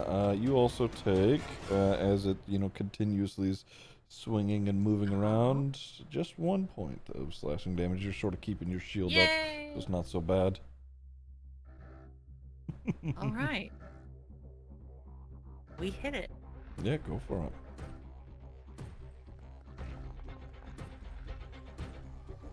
Oh yeah, that'll hit. Right. Damage. Okay, and Are we smiting? I feel like if I do, is a thunderous smite gonna hit Omar too? No. It's. I think it's just the target, Okay. the targeted creature, right? Yeah. Okay, all right. You could kill Omar yeah. if you want. No, not gonna do that. All right, so I'm gonna hit with another thunderous smite. Okay, so 9 points plus another 6 points. You are, slamming into this thing. It is loud. It's starting. It is taking significant damage. It's starting to fall apart itself. As you can hear some of the mechanisms inside of it that are getting tore up. Do you want to do it again? Did you do a strength saving throw? Oh, you're so right. I totally forgot. That is a 15 in total. Okay, so that's saved again. Yeah. All right. Yes, I'm going to hit it again. Nope. A 12 Not misses. this time. Yeah. So it's, you know, Alright. sort of, as soon as it's hit, it, you know, backs up a bit. Thimble, your turn. Acton, you are on deck. Acton, it's fire immune. I remember this time, guys. I can do this great thing right now with where I'm standing and not have to get closer to fucking whale on this thing. I can go fucking Thor mode on it. Mjolnir You mode. can Let's throw go. it, yeah. No, you're not. Not very good at Maybe I throwing. should have closer. Maybe I should have closer. That second That's one a little hits, better. yeah. Oh yeah. 14 Another damage. 14 in total damage. You know, it's just flying inward. You know, cutting into this thing. Okay. Did you want to do anything else? Did you want to make movement? I'm gonna chill right here. I'm gonna stay right. I'm perfect spot. Okay. Acton, it is your turn. I'm in danger.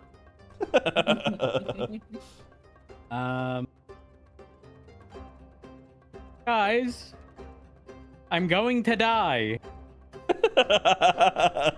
I have no cover. I thought this here would be cover. It is not. It's like just flat metal sheeting that is, you know, to like. Can I hide under the little bridge? Or are you panicking? Well, I mean, I guess I'm just gonna have to magic missile, guys. Yes. But you know, I'm just gonna get some more distance. Big hold winner, on, no that's the measuring whammies. Okay, there's still the measuring tool. One moment. He's leaving the battlefield. I am at this point, yes. Oh, Listen, fuck. there's almost cover. I'll Wait. see you at camp, Acton. Holy Wait, shit. Wait, hold on, guys. I can survive if I dash around this corner instead. Okay. We send another magic missile. Yeah, Hold big on. winner, no whammies. Let's go. Oh, not to you. There we go. You can upcast magic missile, adding darts to it if you wanted to do that as well. I'm gonna hold for now. Go for it.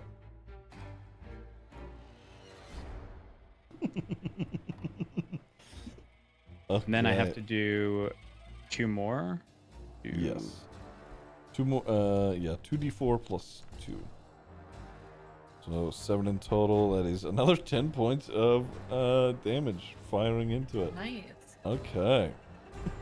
Did you want to do anything else with your turn?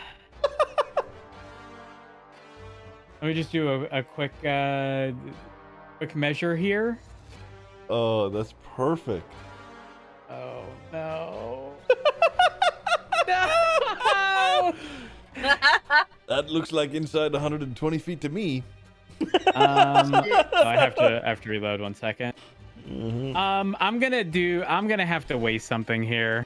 I don't want to, but I'm gonna have to because I am going to die. You're good then. It's so unfortunate because if I don't want to have to waste Misty Step to literally go right here. It's so painful. You know what? Actually, I trust that I'm gonna be okay. That's the end of my turn. It's fine. Okay. Oh boy. I see. Oh no. Oh no no. Oh no. We all sure right. we didn't buy that ring? Let's see if Acton those is are. the ring. Let's see if those are famous last words or not. Oh my god. You know, roll this. Does an 18 hit, Acton? Oh no. I think it might hit. How the hell? How the hell? That is another 14 points of piercing as it fires another Oh my God. spear off in Acton's direction, rendering him unconscious. All right. Okay, he wasn't panicking. Omar, you are on top of it. It is going to be, cutting and making swings into you as best as it possibly can. Here we go. Omar does a 18 hit. What do you think? How bad did it hurt, Doc? Bitterness in his voice. That is 20 points of Holy slashing fucking damage. shit. Oh my god, Ow. y'all are getting fucked Ow. up. Ow. Did I say ow? Okay. So it, it locks one of its arms and fires another, blade out towards Acton, and the other several of its arms begin to swing inwards towards itself as you land on top of it. It's hard to even keep your footing on this thing because all of it is just constantly shifting and moving around. But it does cut into you pretty deeply. I mean, from the blades themselves swinging at you to the spikes of its shifting metal plating. It's starting to hurt. Speaking of hurting, it is your turn, and you take another D8 of damage. That is another 7 points of slashing damage. Okay. Yep. Great. Landing on top of it was cool. It's gonna hurt. We're going for a dagger attack. Go for it. God damn it. Nice. That does hit. No, you're in there. Yeah. I could have been a nat 20. Wow, look at all that damage. 3. You do get sneak attack because Tamsin's here with you. Oh, okay. So it's what is that? 4d6 plus however much.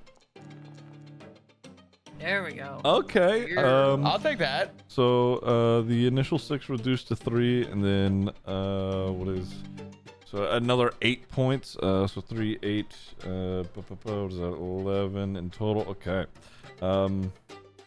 Nice. Yeah. I mean, as it's cutting into you, you are literally right back at it, digging inside into its mechanisms, cutting into its inner workings, just ripping and tearing things out with your dagger. You are fucking it up. Everybody here is fucking it up. It's hurt. It is breaking down. Did you want to do anything else? Yeah, disengage. Get me the fuck out. Sure. You know what else hurts? Omar hurts. Omar's in crippling fucking pain right now. That's the end of my fucking turn. Excellent work.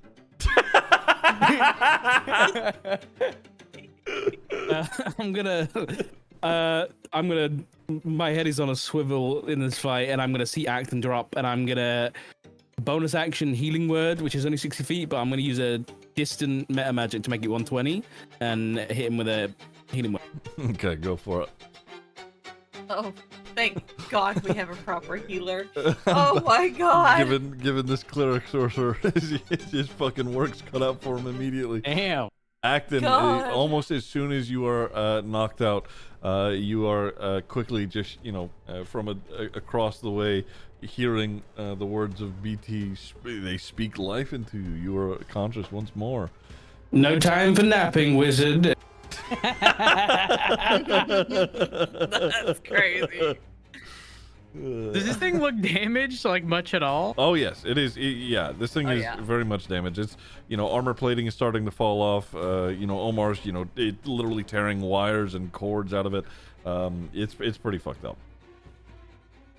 I'm gonna use my action to once again sonic boom to try and toll the dead here. Go for it. Yeah. I had it on the wrong. It was supposed to be a sorcerer spell, not a cleric spell, so the DC's higher this time. That's a 3. Okie dokie. Has it taken? It's taken damage, right? Oh yeah, it's taking damage. Okay, well, we'll see if there's anything. It's going to be 2d12 if that's the case. Go for it. 11 points of necrotic if it takes necrotic. It does indeed take necrotic damage. Hell yeah. Hell yeah. You could see, like, from its insides, like, it begins to leak out, like a brown and bronze, like, fluid from the inside of it as BT casts out that, thunder from it. It essentially has soiled itself, from what you could tell from BT doing that. Okay, I'm going to transform my hand, and let me know if I can do it. But can my mace just be my arm at the end? Just have it. Yeah, I'm just gonna change it from the like sonic boom emitter to a mace and charge forward. Okay, go for it. And that is the end of my turn. Alrighty. Tamsin, it is your turn. You're starting within its range as it's, still swinging around. That is the full 8 of slashing damage for you. Oops, I did that one too many times. There you go. That's okay. Go for it. All right. We attack. Go for it. Oh yeah, 20 hits. Yeesh. Nice. That mace is fucking... It is crazy. Earl. And then we're going to Thunderous Smite again. Go for it.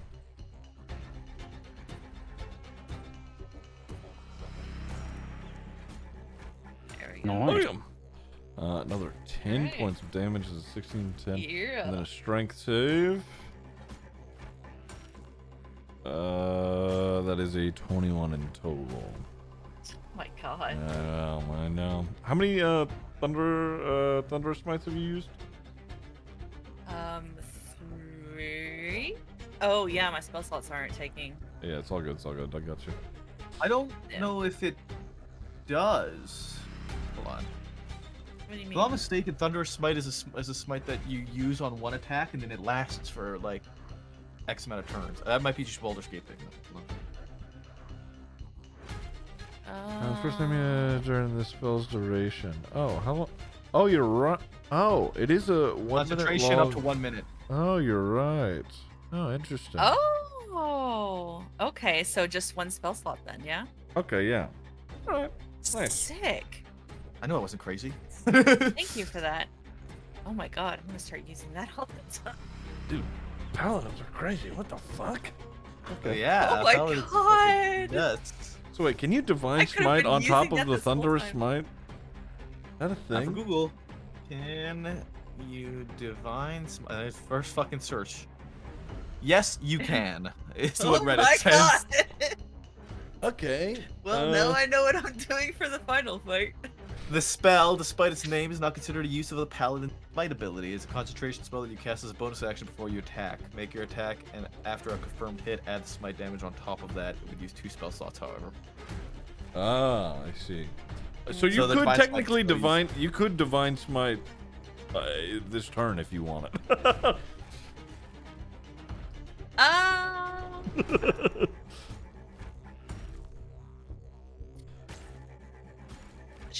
Sure, why not? Okay. For funsies, yeah. Let's see. For fun. Let's see. Huge. That Damn. And an extra 7. I'm not exaggerating when I say this. That is the exact number of hit points it had left. Oh, Nice. Tamsin, how do you want to fucking? Honestly, with the mace as well. Hold on. With the mace, if it's under 20 hit points anyway, you fucking. Oh, that's right. It was You gonna ju- do extra yeah, damage. yeah. You straight up just destroy this thing anyway. Describe to me how this thing fucking dies. So when I bring my mace down on it with the big, thunderous boom of thunder, then a bright light is going to erupt and it's going to just literally shatter outwards in this big explosion of light and metal. And you literally construct is, you know, blasted backwards into similar how it shot shrapnel out at everyone earlier. It itself becomes shrapnel and flies back into the big, you know, like Titan's torso and you know, scatters it across the landscape. That is the end of combat. Let's go. That was sick. Nice.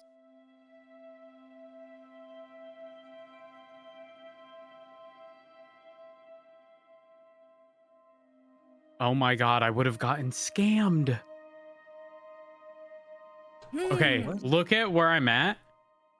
I thought this was like I thought this was elevated and this right next to me wasn't, and I was gonna try to hide here, but that's all the fucking like cliffside.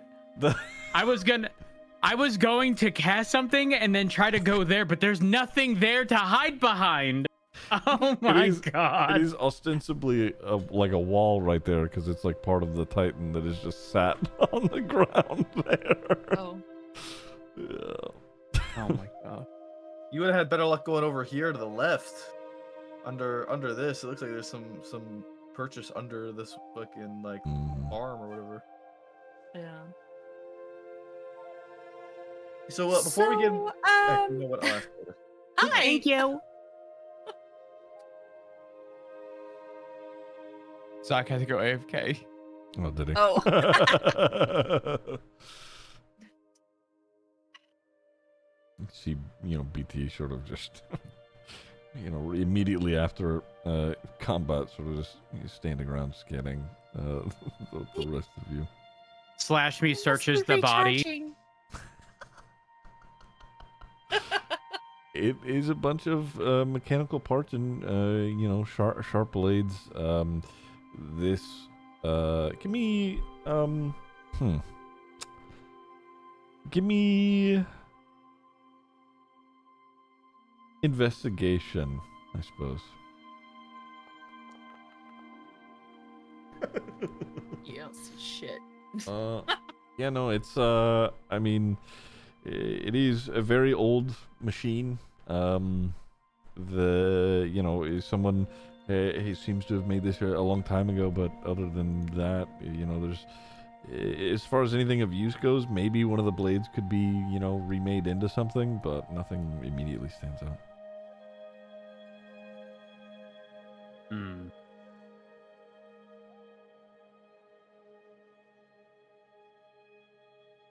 Well,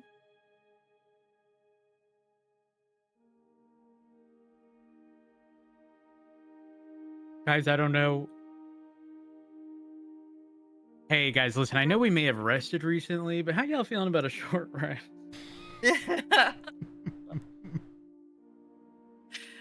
Oh, yeah. I'm not that's against fun. it.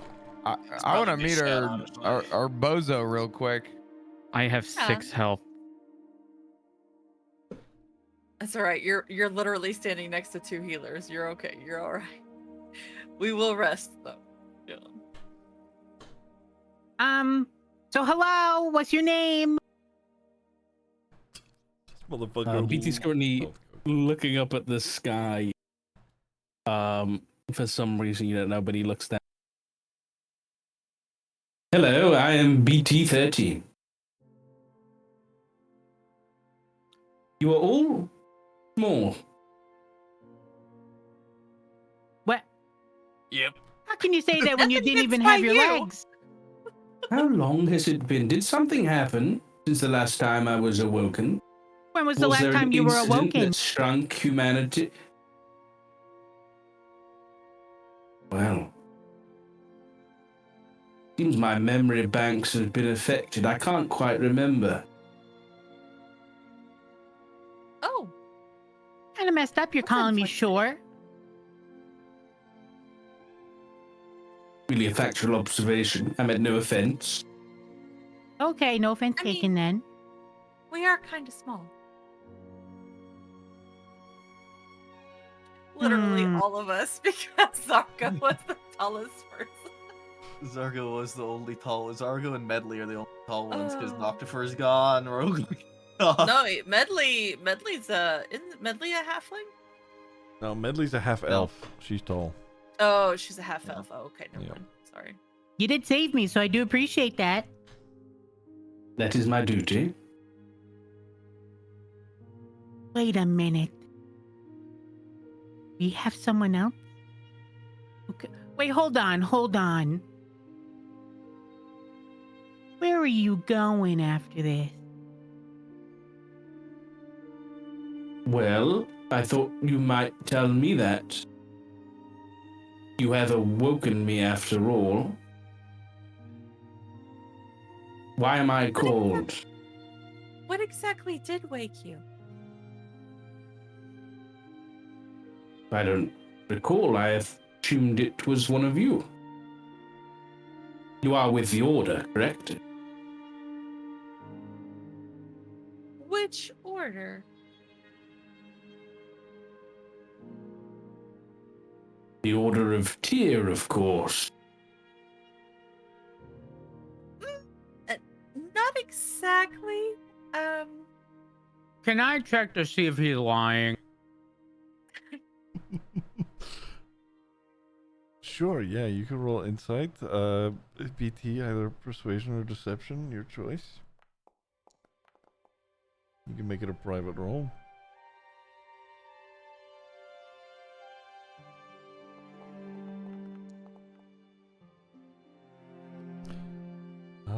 Yeah, I mean, it seems like he's being, pretty upfront and rather straight with you, Acton.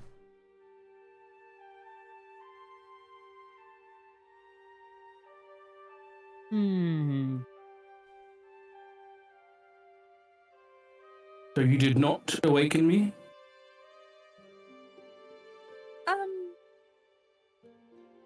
Well, none of us are with the Order of Tyr, but I follow the Senti. And I'm Paladin. He kind of bows his head and nods his head in respect a little bit. That is unusual. What year is it? That's a great question. DM? It's year. Inserts current year. Perfect, thank you. That's exactly what I was going to say. There you go. Then it has been some time. So you're telling me you have not awoken me purposefully? And you are not with the Order? So there is no divine purpose here for me? Is that what you're saying? Well, funny you should Well, say you did that. save me. That's a good one. That divine purpose. I think the divine purpose is more, he's meant to help us. Oh, we summoned you. We've awoken you. We've done all the things to you. It was us. We did it. We may not have, but they I throw a might rock have. at you. And she's going to point up in the air.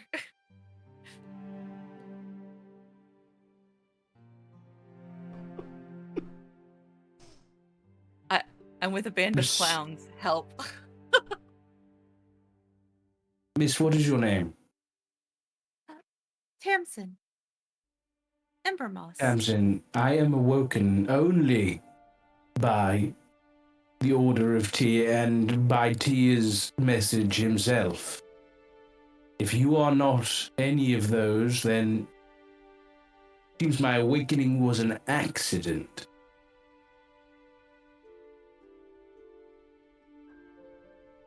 My primary purpose, is to serve in the army of Tyr when divine justice is required. If there is no divine justice required, then I should re-enter my hibernation. Well, how about helping us find and defeat an undead, a lich, who is currently in charge of an undead army of hundreds, possibly thousands, that are looking to wipe out all of well, everybody on this world. And other worlds, actually. Is that divine enough for you?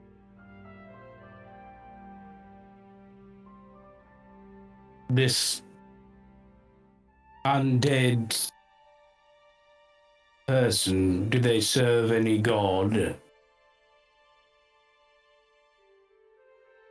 Well,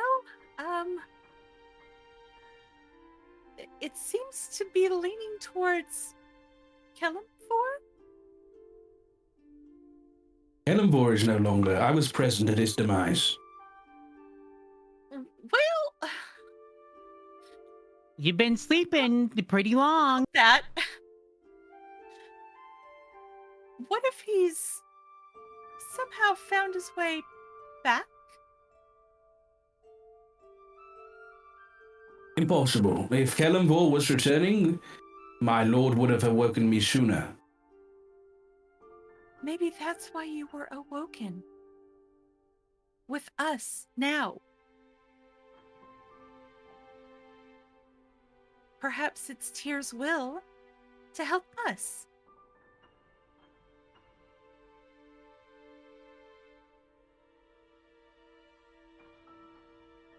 That is a valid conclusion. I will join you.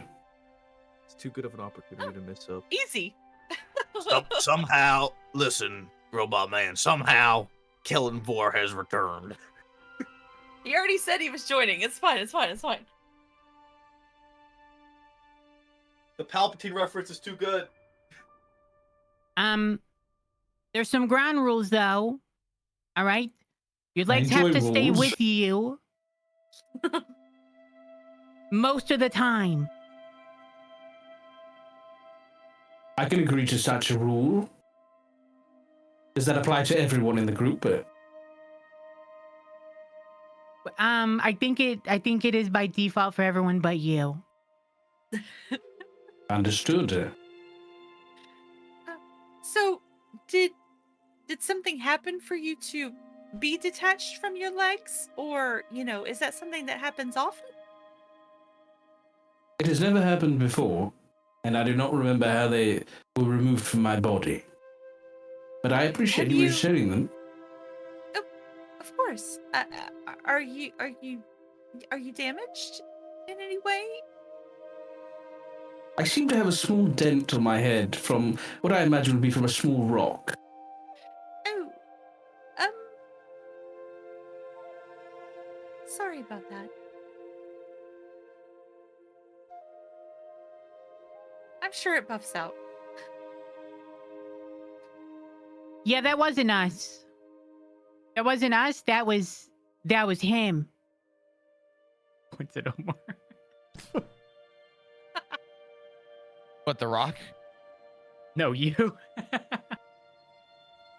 So, BT, we're here currently looking for help to battle against the army that I mentioned previously.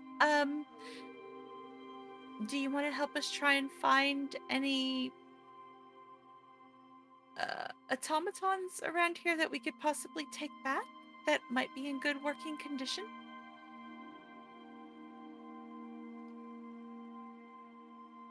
These do not look in good working condition. Yeah, they really don't. I don't really have an eye for that kind of thing, so... Are you with the tiefling?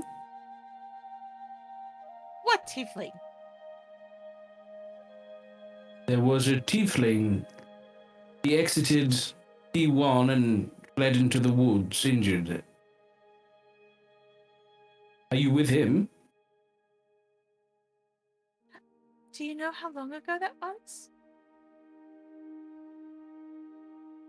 Somebody pried something into my memory bank and it seems to be effect. No. But based on the blood, I would imagine quite recent.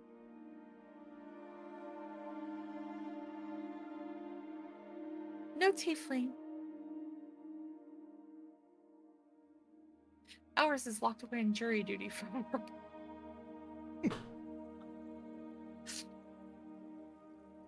Well, there is a tiefling injured. We must find him. Oh, okay. We were gonna follow the trail that led into the woods, but that was quite some time ago.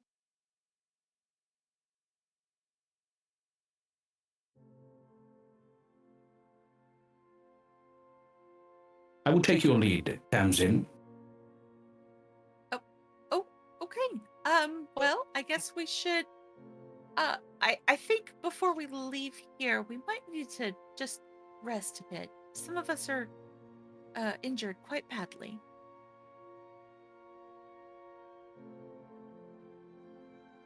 Very well. I can assist with medical services. Oh, me first. Omar's gonna raise his hand as well. Oh. Yeah, I could probably just sleep it off. Okay. We're doing short rest first and then seeing who needs it still. Yeah, I think that's probably the best option. Yeah. Alright. Alright. Take your short rest. Going for the short rest. 6, 6, 10. All right, that's good enough. I'm being scammed. Oh my god. I'm Oh gonna my fucking God. snap. Oh god.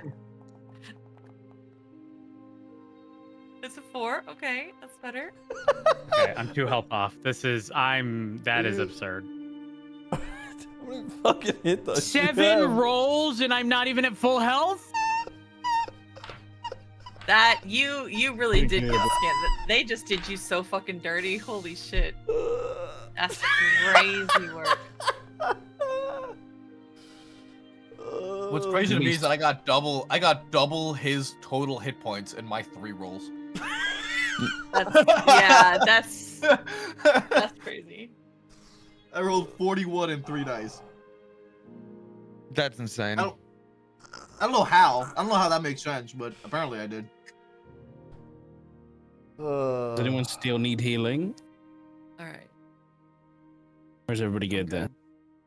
Wait, I just fucked up my arcane recovery thing. I should have been able to recover both of those. Sokka, I need 1 HP, but that doesn't matter. Hell no. Yeah. That's right. Not for 1 hit point, bro. Please. You asked the question. I'm just answering. Spell slots are precious. Acton's down 2 hit points. Let's fimble out. Oh, you're only down 6. So It was good. Fucking health. Holy I called to roll another dice, but I don't think 6 hit points are gonna be that much of a difference with the shit that I deal. Yeah. Yeah. That should be good. All right, I think I'm good.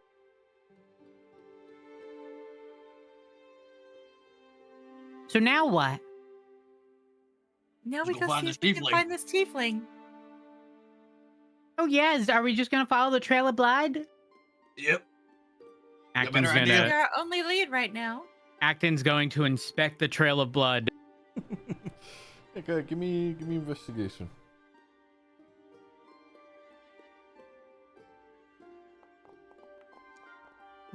Nice. Okay, looking at the trail of blood and, following it along, back towards the road.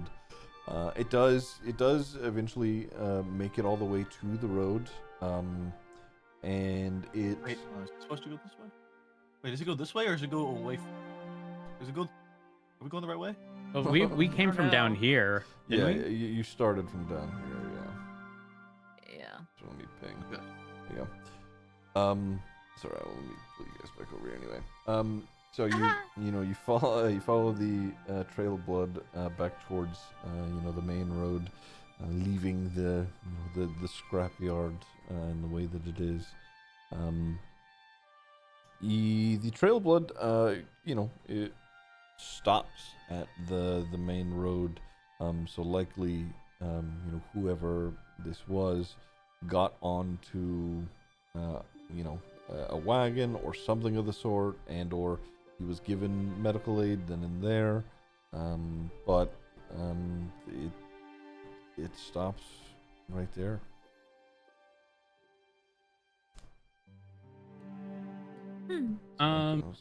Is there a way to like determine if something is like stealth? Question mark. Like something That would is... be see invisibility. Yeah, like see invisible. invisibility. Sorry. Oh, I see. Yeah. Like without like the actual use of like any specific spell, are you able to determine if someone was invisible? Not necessarily, no. Yeah, invisibility is sort of, so long as they're not making a significant amount of noise, they are, invisible unless you have like true sight or a spell that has been casted on you that allows you to see things that are invisible. Yeah. No dice. Perhaps it would be a good idea to check what he was looking for. I was just about to say, yeah.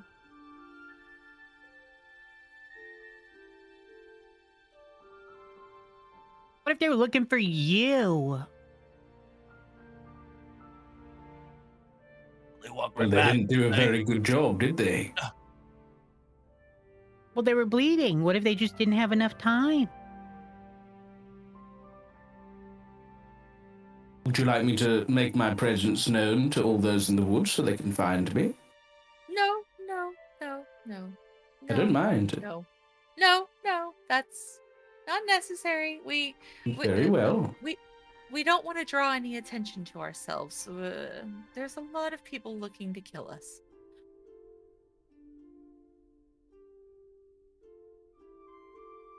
Do you have any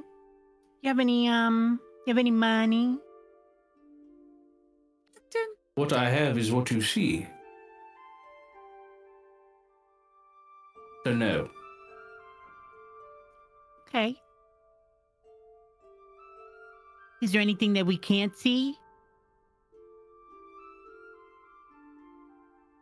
I suppose my insides.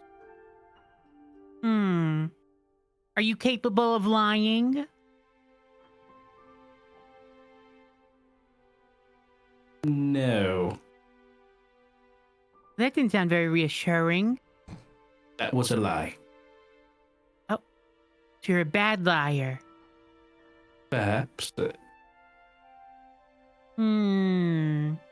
Okay. I thought followers of Tyr being dishonest isn't really your thing. No, it's not. But if you had to do it in a life or death situation, would ya? For the greater good.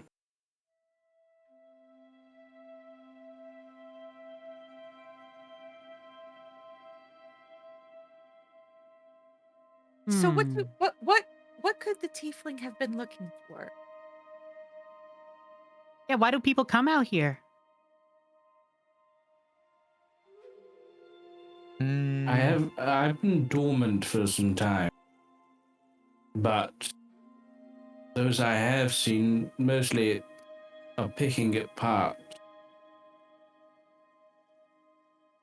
Wait, do you think the thing we just killed, you think people would come and pick that for parts? I would imagine so. Leave much to be picked apart, honestly. I would appreciate you keeping that thing far away from me. Hey, what if they were coming for your legs? What thing? Your mace, young halfling. Well, I mean, if you're with us, of course I would never strike you. Good. I say we go check T1's interiors. The big one? Yes. Okay. Tams is gonna take off for the Titan's torso. As running back into the little oasis here, you run inside and you find just walking into it where that machine would have sat normally. It seems like it was a core component of the Titan itself at one point or another, but a lot of the inside has been torn up and picked through. There is more dried blood in here. There are some bones of both creature and people that have died here. That thing that you all fought appeared to have been protecting the Titan itself, even after all this time. A lot of this is covered in dirt and overgrowth. In the inside here, there are vines growing over wires that reach upwards towards the top, and you can see, the top of the chassis itself is opened up with, pipings and wires that are sort of just hanging loosely everywhere. Yeah. Can we tell what he might have been in here looking for? Oh yeah, give me investigation or perception. Unrelated to that, is there any would Acton sense any sort of magic necessarily? Not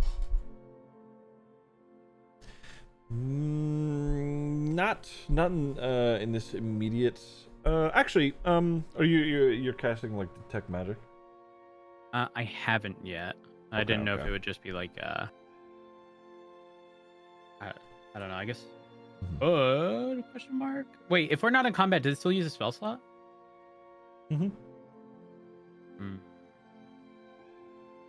Don't know if it's worth.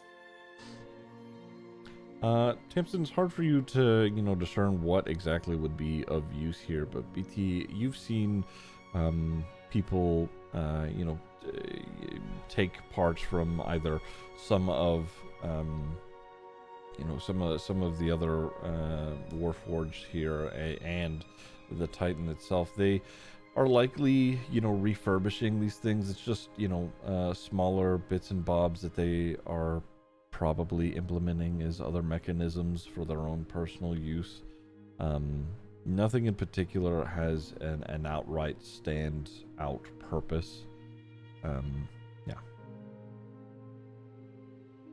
Good.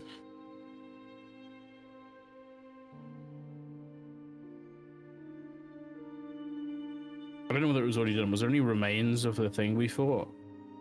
Oh yeah, there's it's sort of, scattered curved armor plating and, those blades that were sort of, shattered by Tamsin's mace. Anything usable or specific? I'm sure, a blade could be refurbished. Honestly, with how you are made, if you wanted to fit it instead of your mace into an arm slot, you could certainly do that if you wanted. Yeah, but the blade's too brutal.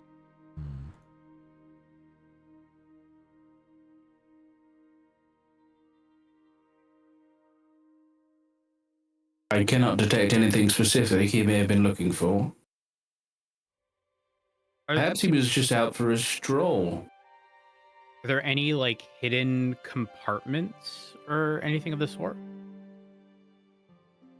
Looking through it, there's lots of gaps in areas where things probably once upon a time were needed to be shifted into, during movement, whether that be movement of the arms or wherever its legs are, potentially.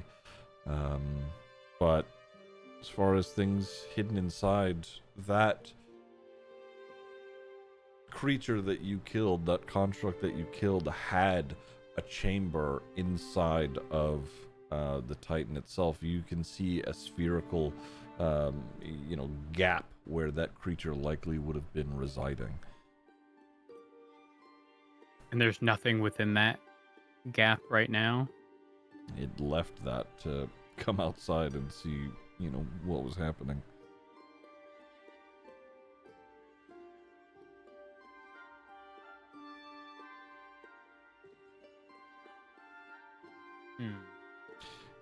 It seems like anytime anybody has visited here, at least over the past, who knows how many 100 years, the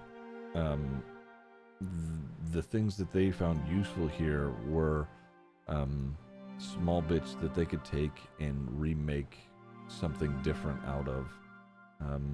A lot of the the Warforged like BT have all been mostly disassembled, and even BT himself had lost his legs at some point, but they seemed to, whoever detached them, they ran away from themselves, and he was left there on that little island.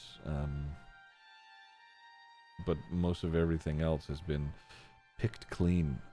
This piece of technology and everything that has been scattered about here has been here a very, very long time. I don't get it. If this has been here for as long as we think it has, how come there's still people coming here?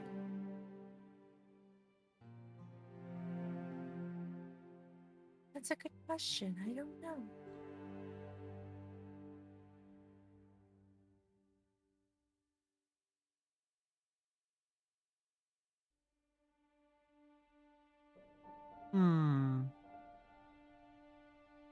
As you continue to look around on the inside here, running through some of the piping and the tubing inside of this, you can see it's like a faintly golden, but more of a lighter, like caramel brown liquid that drips. It's almost if a construct or a Titan like this were to have a blood flow or veins, this would sort of be it. The tubing is relatively clear, and in some places it's broken and cut, and it's dripping. But this particular liquid doesn't seem to have dried out for any reason, where everything else in here is sort of rusted or weathered or eroded or been grown over. The liquid itself doesn't seem to have changed whatsoever, like it is in the place that it was supposed to have been in. Can Acton inspect it closer to? Give me. Let you pick out of 3: investigation, arcana, or religion.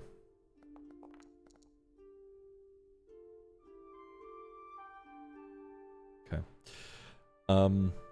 Getting a closer look at it, you can tell that this liquid is in fact magical. It is. It has, some form of magic property to it. What exactly? Hard to discern, but it is maintained these properties because it is indeed magical. And so you said it's kind of like there's tubing that is detached, and that's how it's sort of been noticed. But is the remainder of the tubing intact?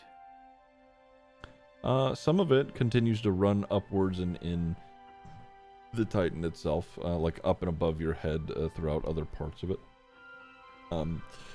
But there are several parts where tubing and pipes and the wires have been cut and severed. In fact, following this liquid and, you know, these tubes and these pipes, looking up towards the top of the chassis where the head normally would have been, it dawns on you that something or someone at some point took this Titan's head off. Either through a rip or a cut, something managed to lop this machine's head off.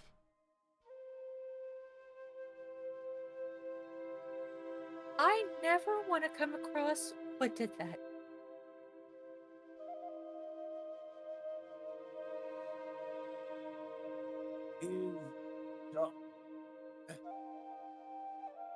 Sit forward, I can't hear you. That is something big.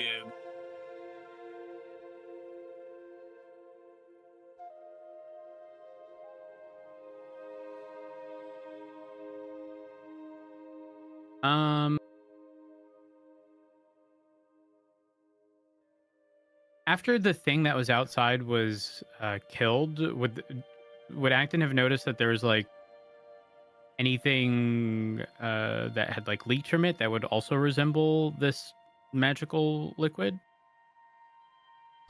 Yeah, the blood, quote unquote, that spilled from the construct is similar to that of what is inside the Titan here.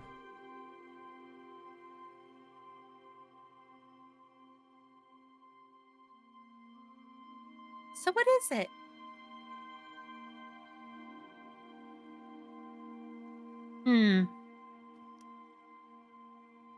Could be oil.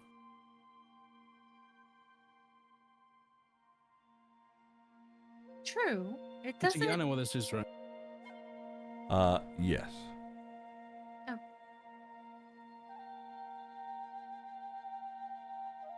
I'm aware of this substance. Okay. What would you like to know? Oh, All what of is it. That is, well, that's what powers us. Divine blood. Oh. And Awkward. does it serve any purpose other than powering you? Why would somebody be after it? DM, I think that might be a rollable question. Do I know of any other purposes? Yeah, give me history or religion.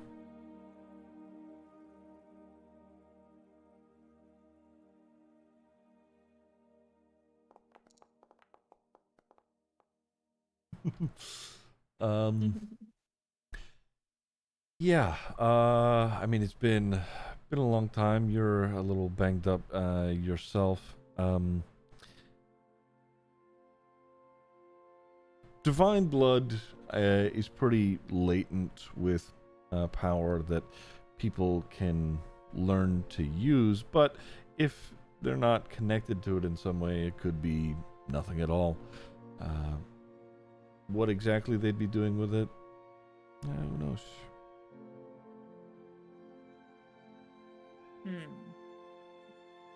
Would I have any idea?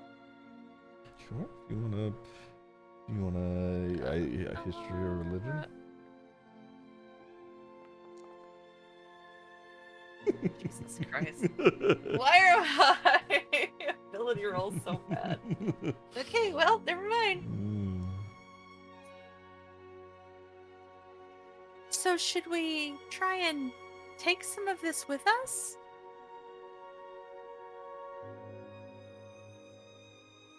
For what purpose?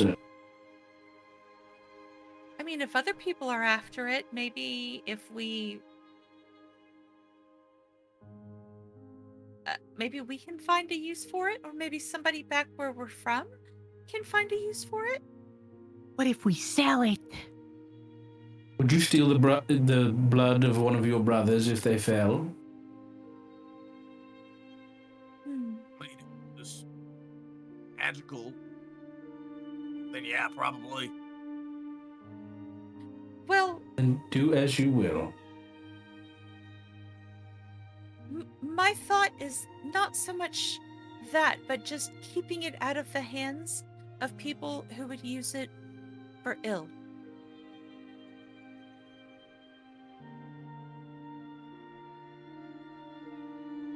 Well, if those are using it for ill, then Tyr will send those of us who will exert his justice upon them.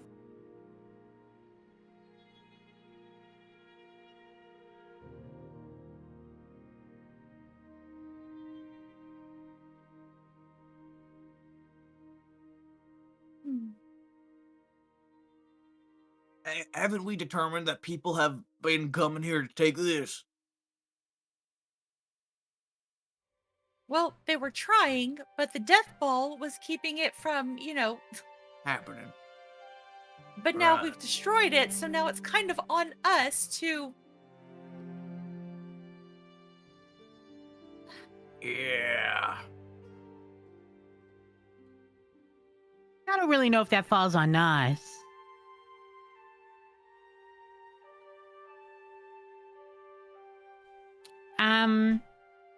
BT, do you think that falls on us? I'm more concerned with when I was last active, all of these automata like me were standing. And yet here I am in a scrapyard. Do any of you know how this came to be? Not a clue. Looks at Ziggy.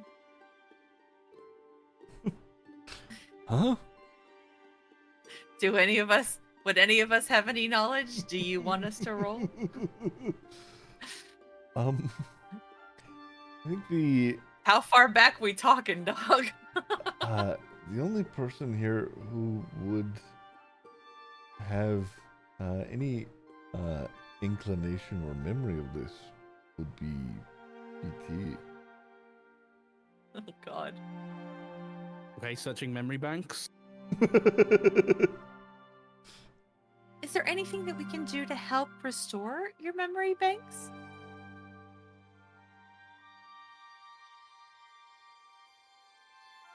Perhaps, but I'm estimating it will take me 3 months and 14 days to return to my previous power level. Okay, well, we can't really. What about the divine blood? What about it? Okay, well, like I said, I don't know how this works. I'm sorry, I'm just throwing out suggestions. You want me to drink it? Well, is that how you consume? I don't. Bold of you to assume we're cannibals. I'm sorry for offending. A jest. It could work, perhaps. I'm out of my depth here. I normally awaken in a temple, surrounded by members of my order, and given instruction about what the current conflict is. But here I awaken alone, and so I will take your guidance.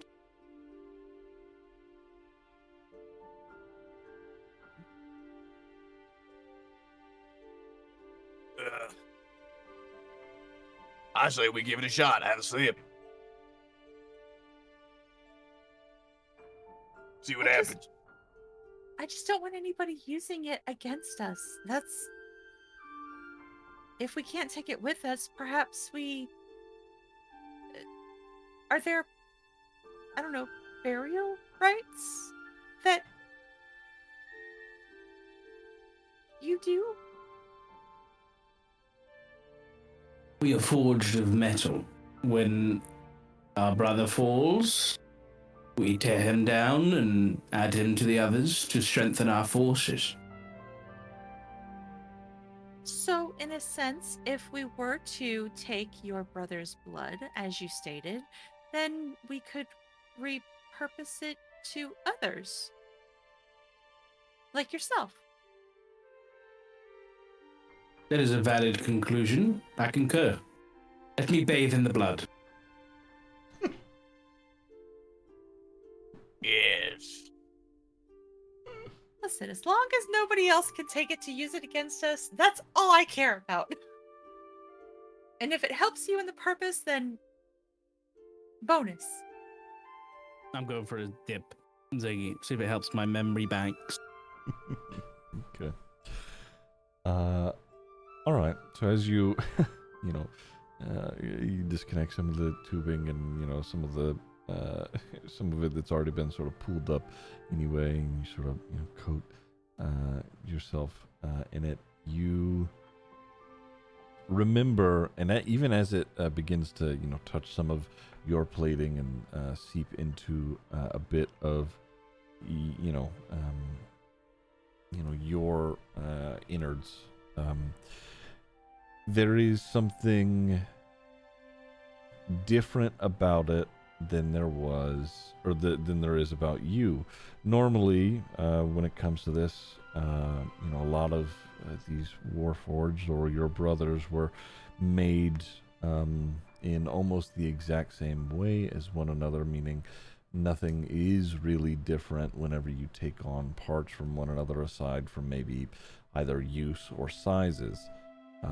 But this, when you do this, there is a subtle change. It's not enough to affect you necessarily, but it does give you pause and a reminder of something that happened. It is at this point over, potentially 1,000 years ago, that corrupted this Titan, and is the reason why there is a lot of those who are just like you destroyed and scattered around this particular area and maybe even beyond. What or who or how exactly it happened, you're unsure, but this Titan needed to be destroyed because it was acting out.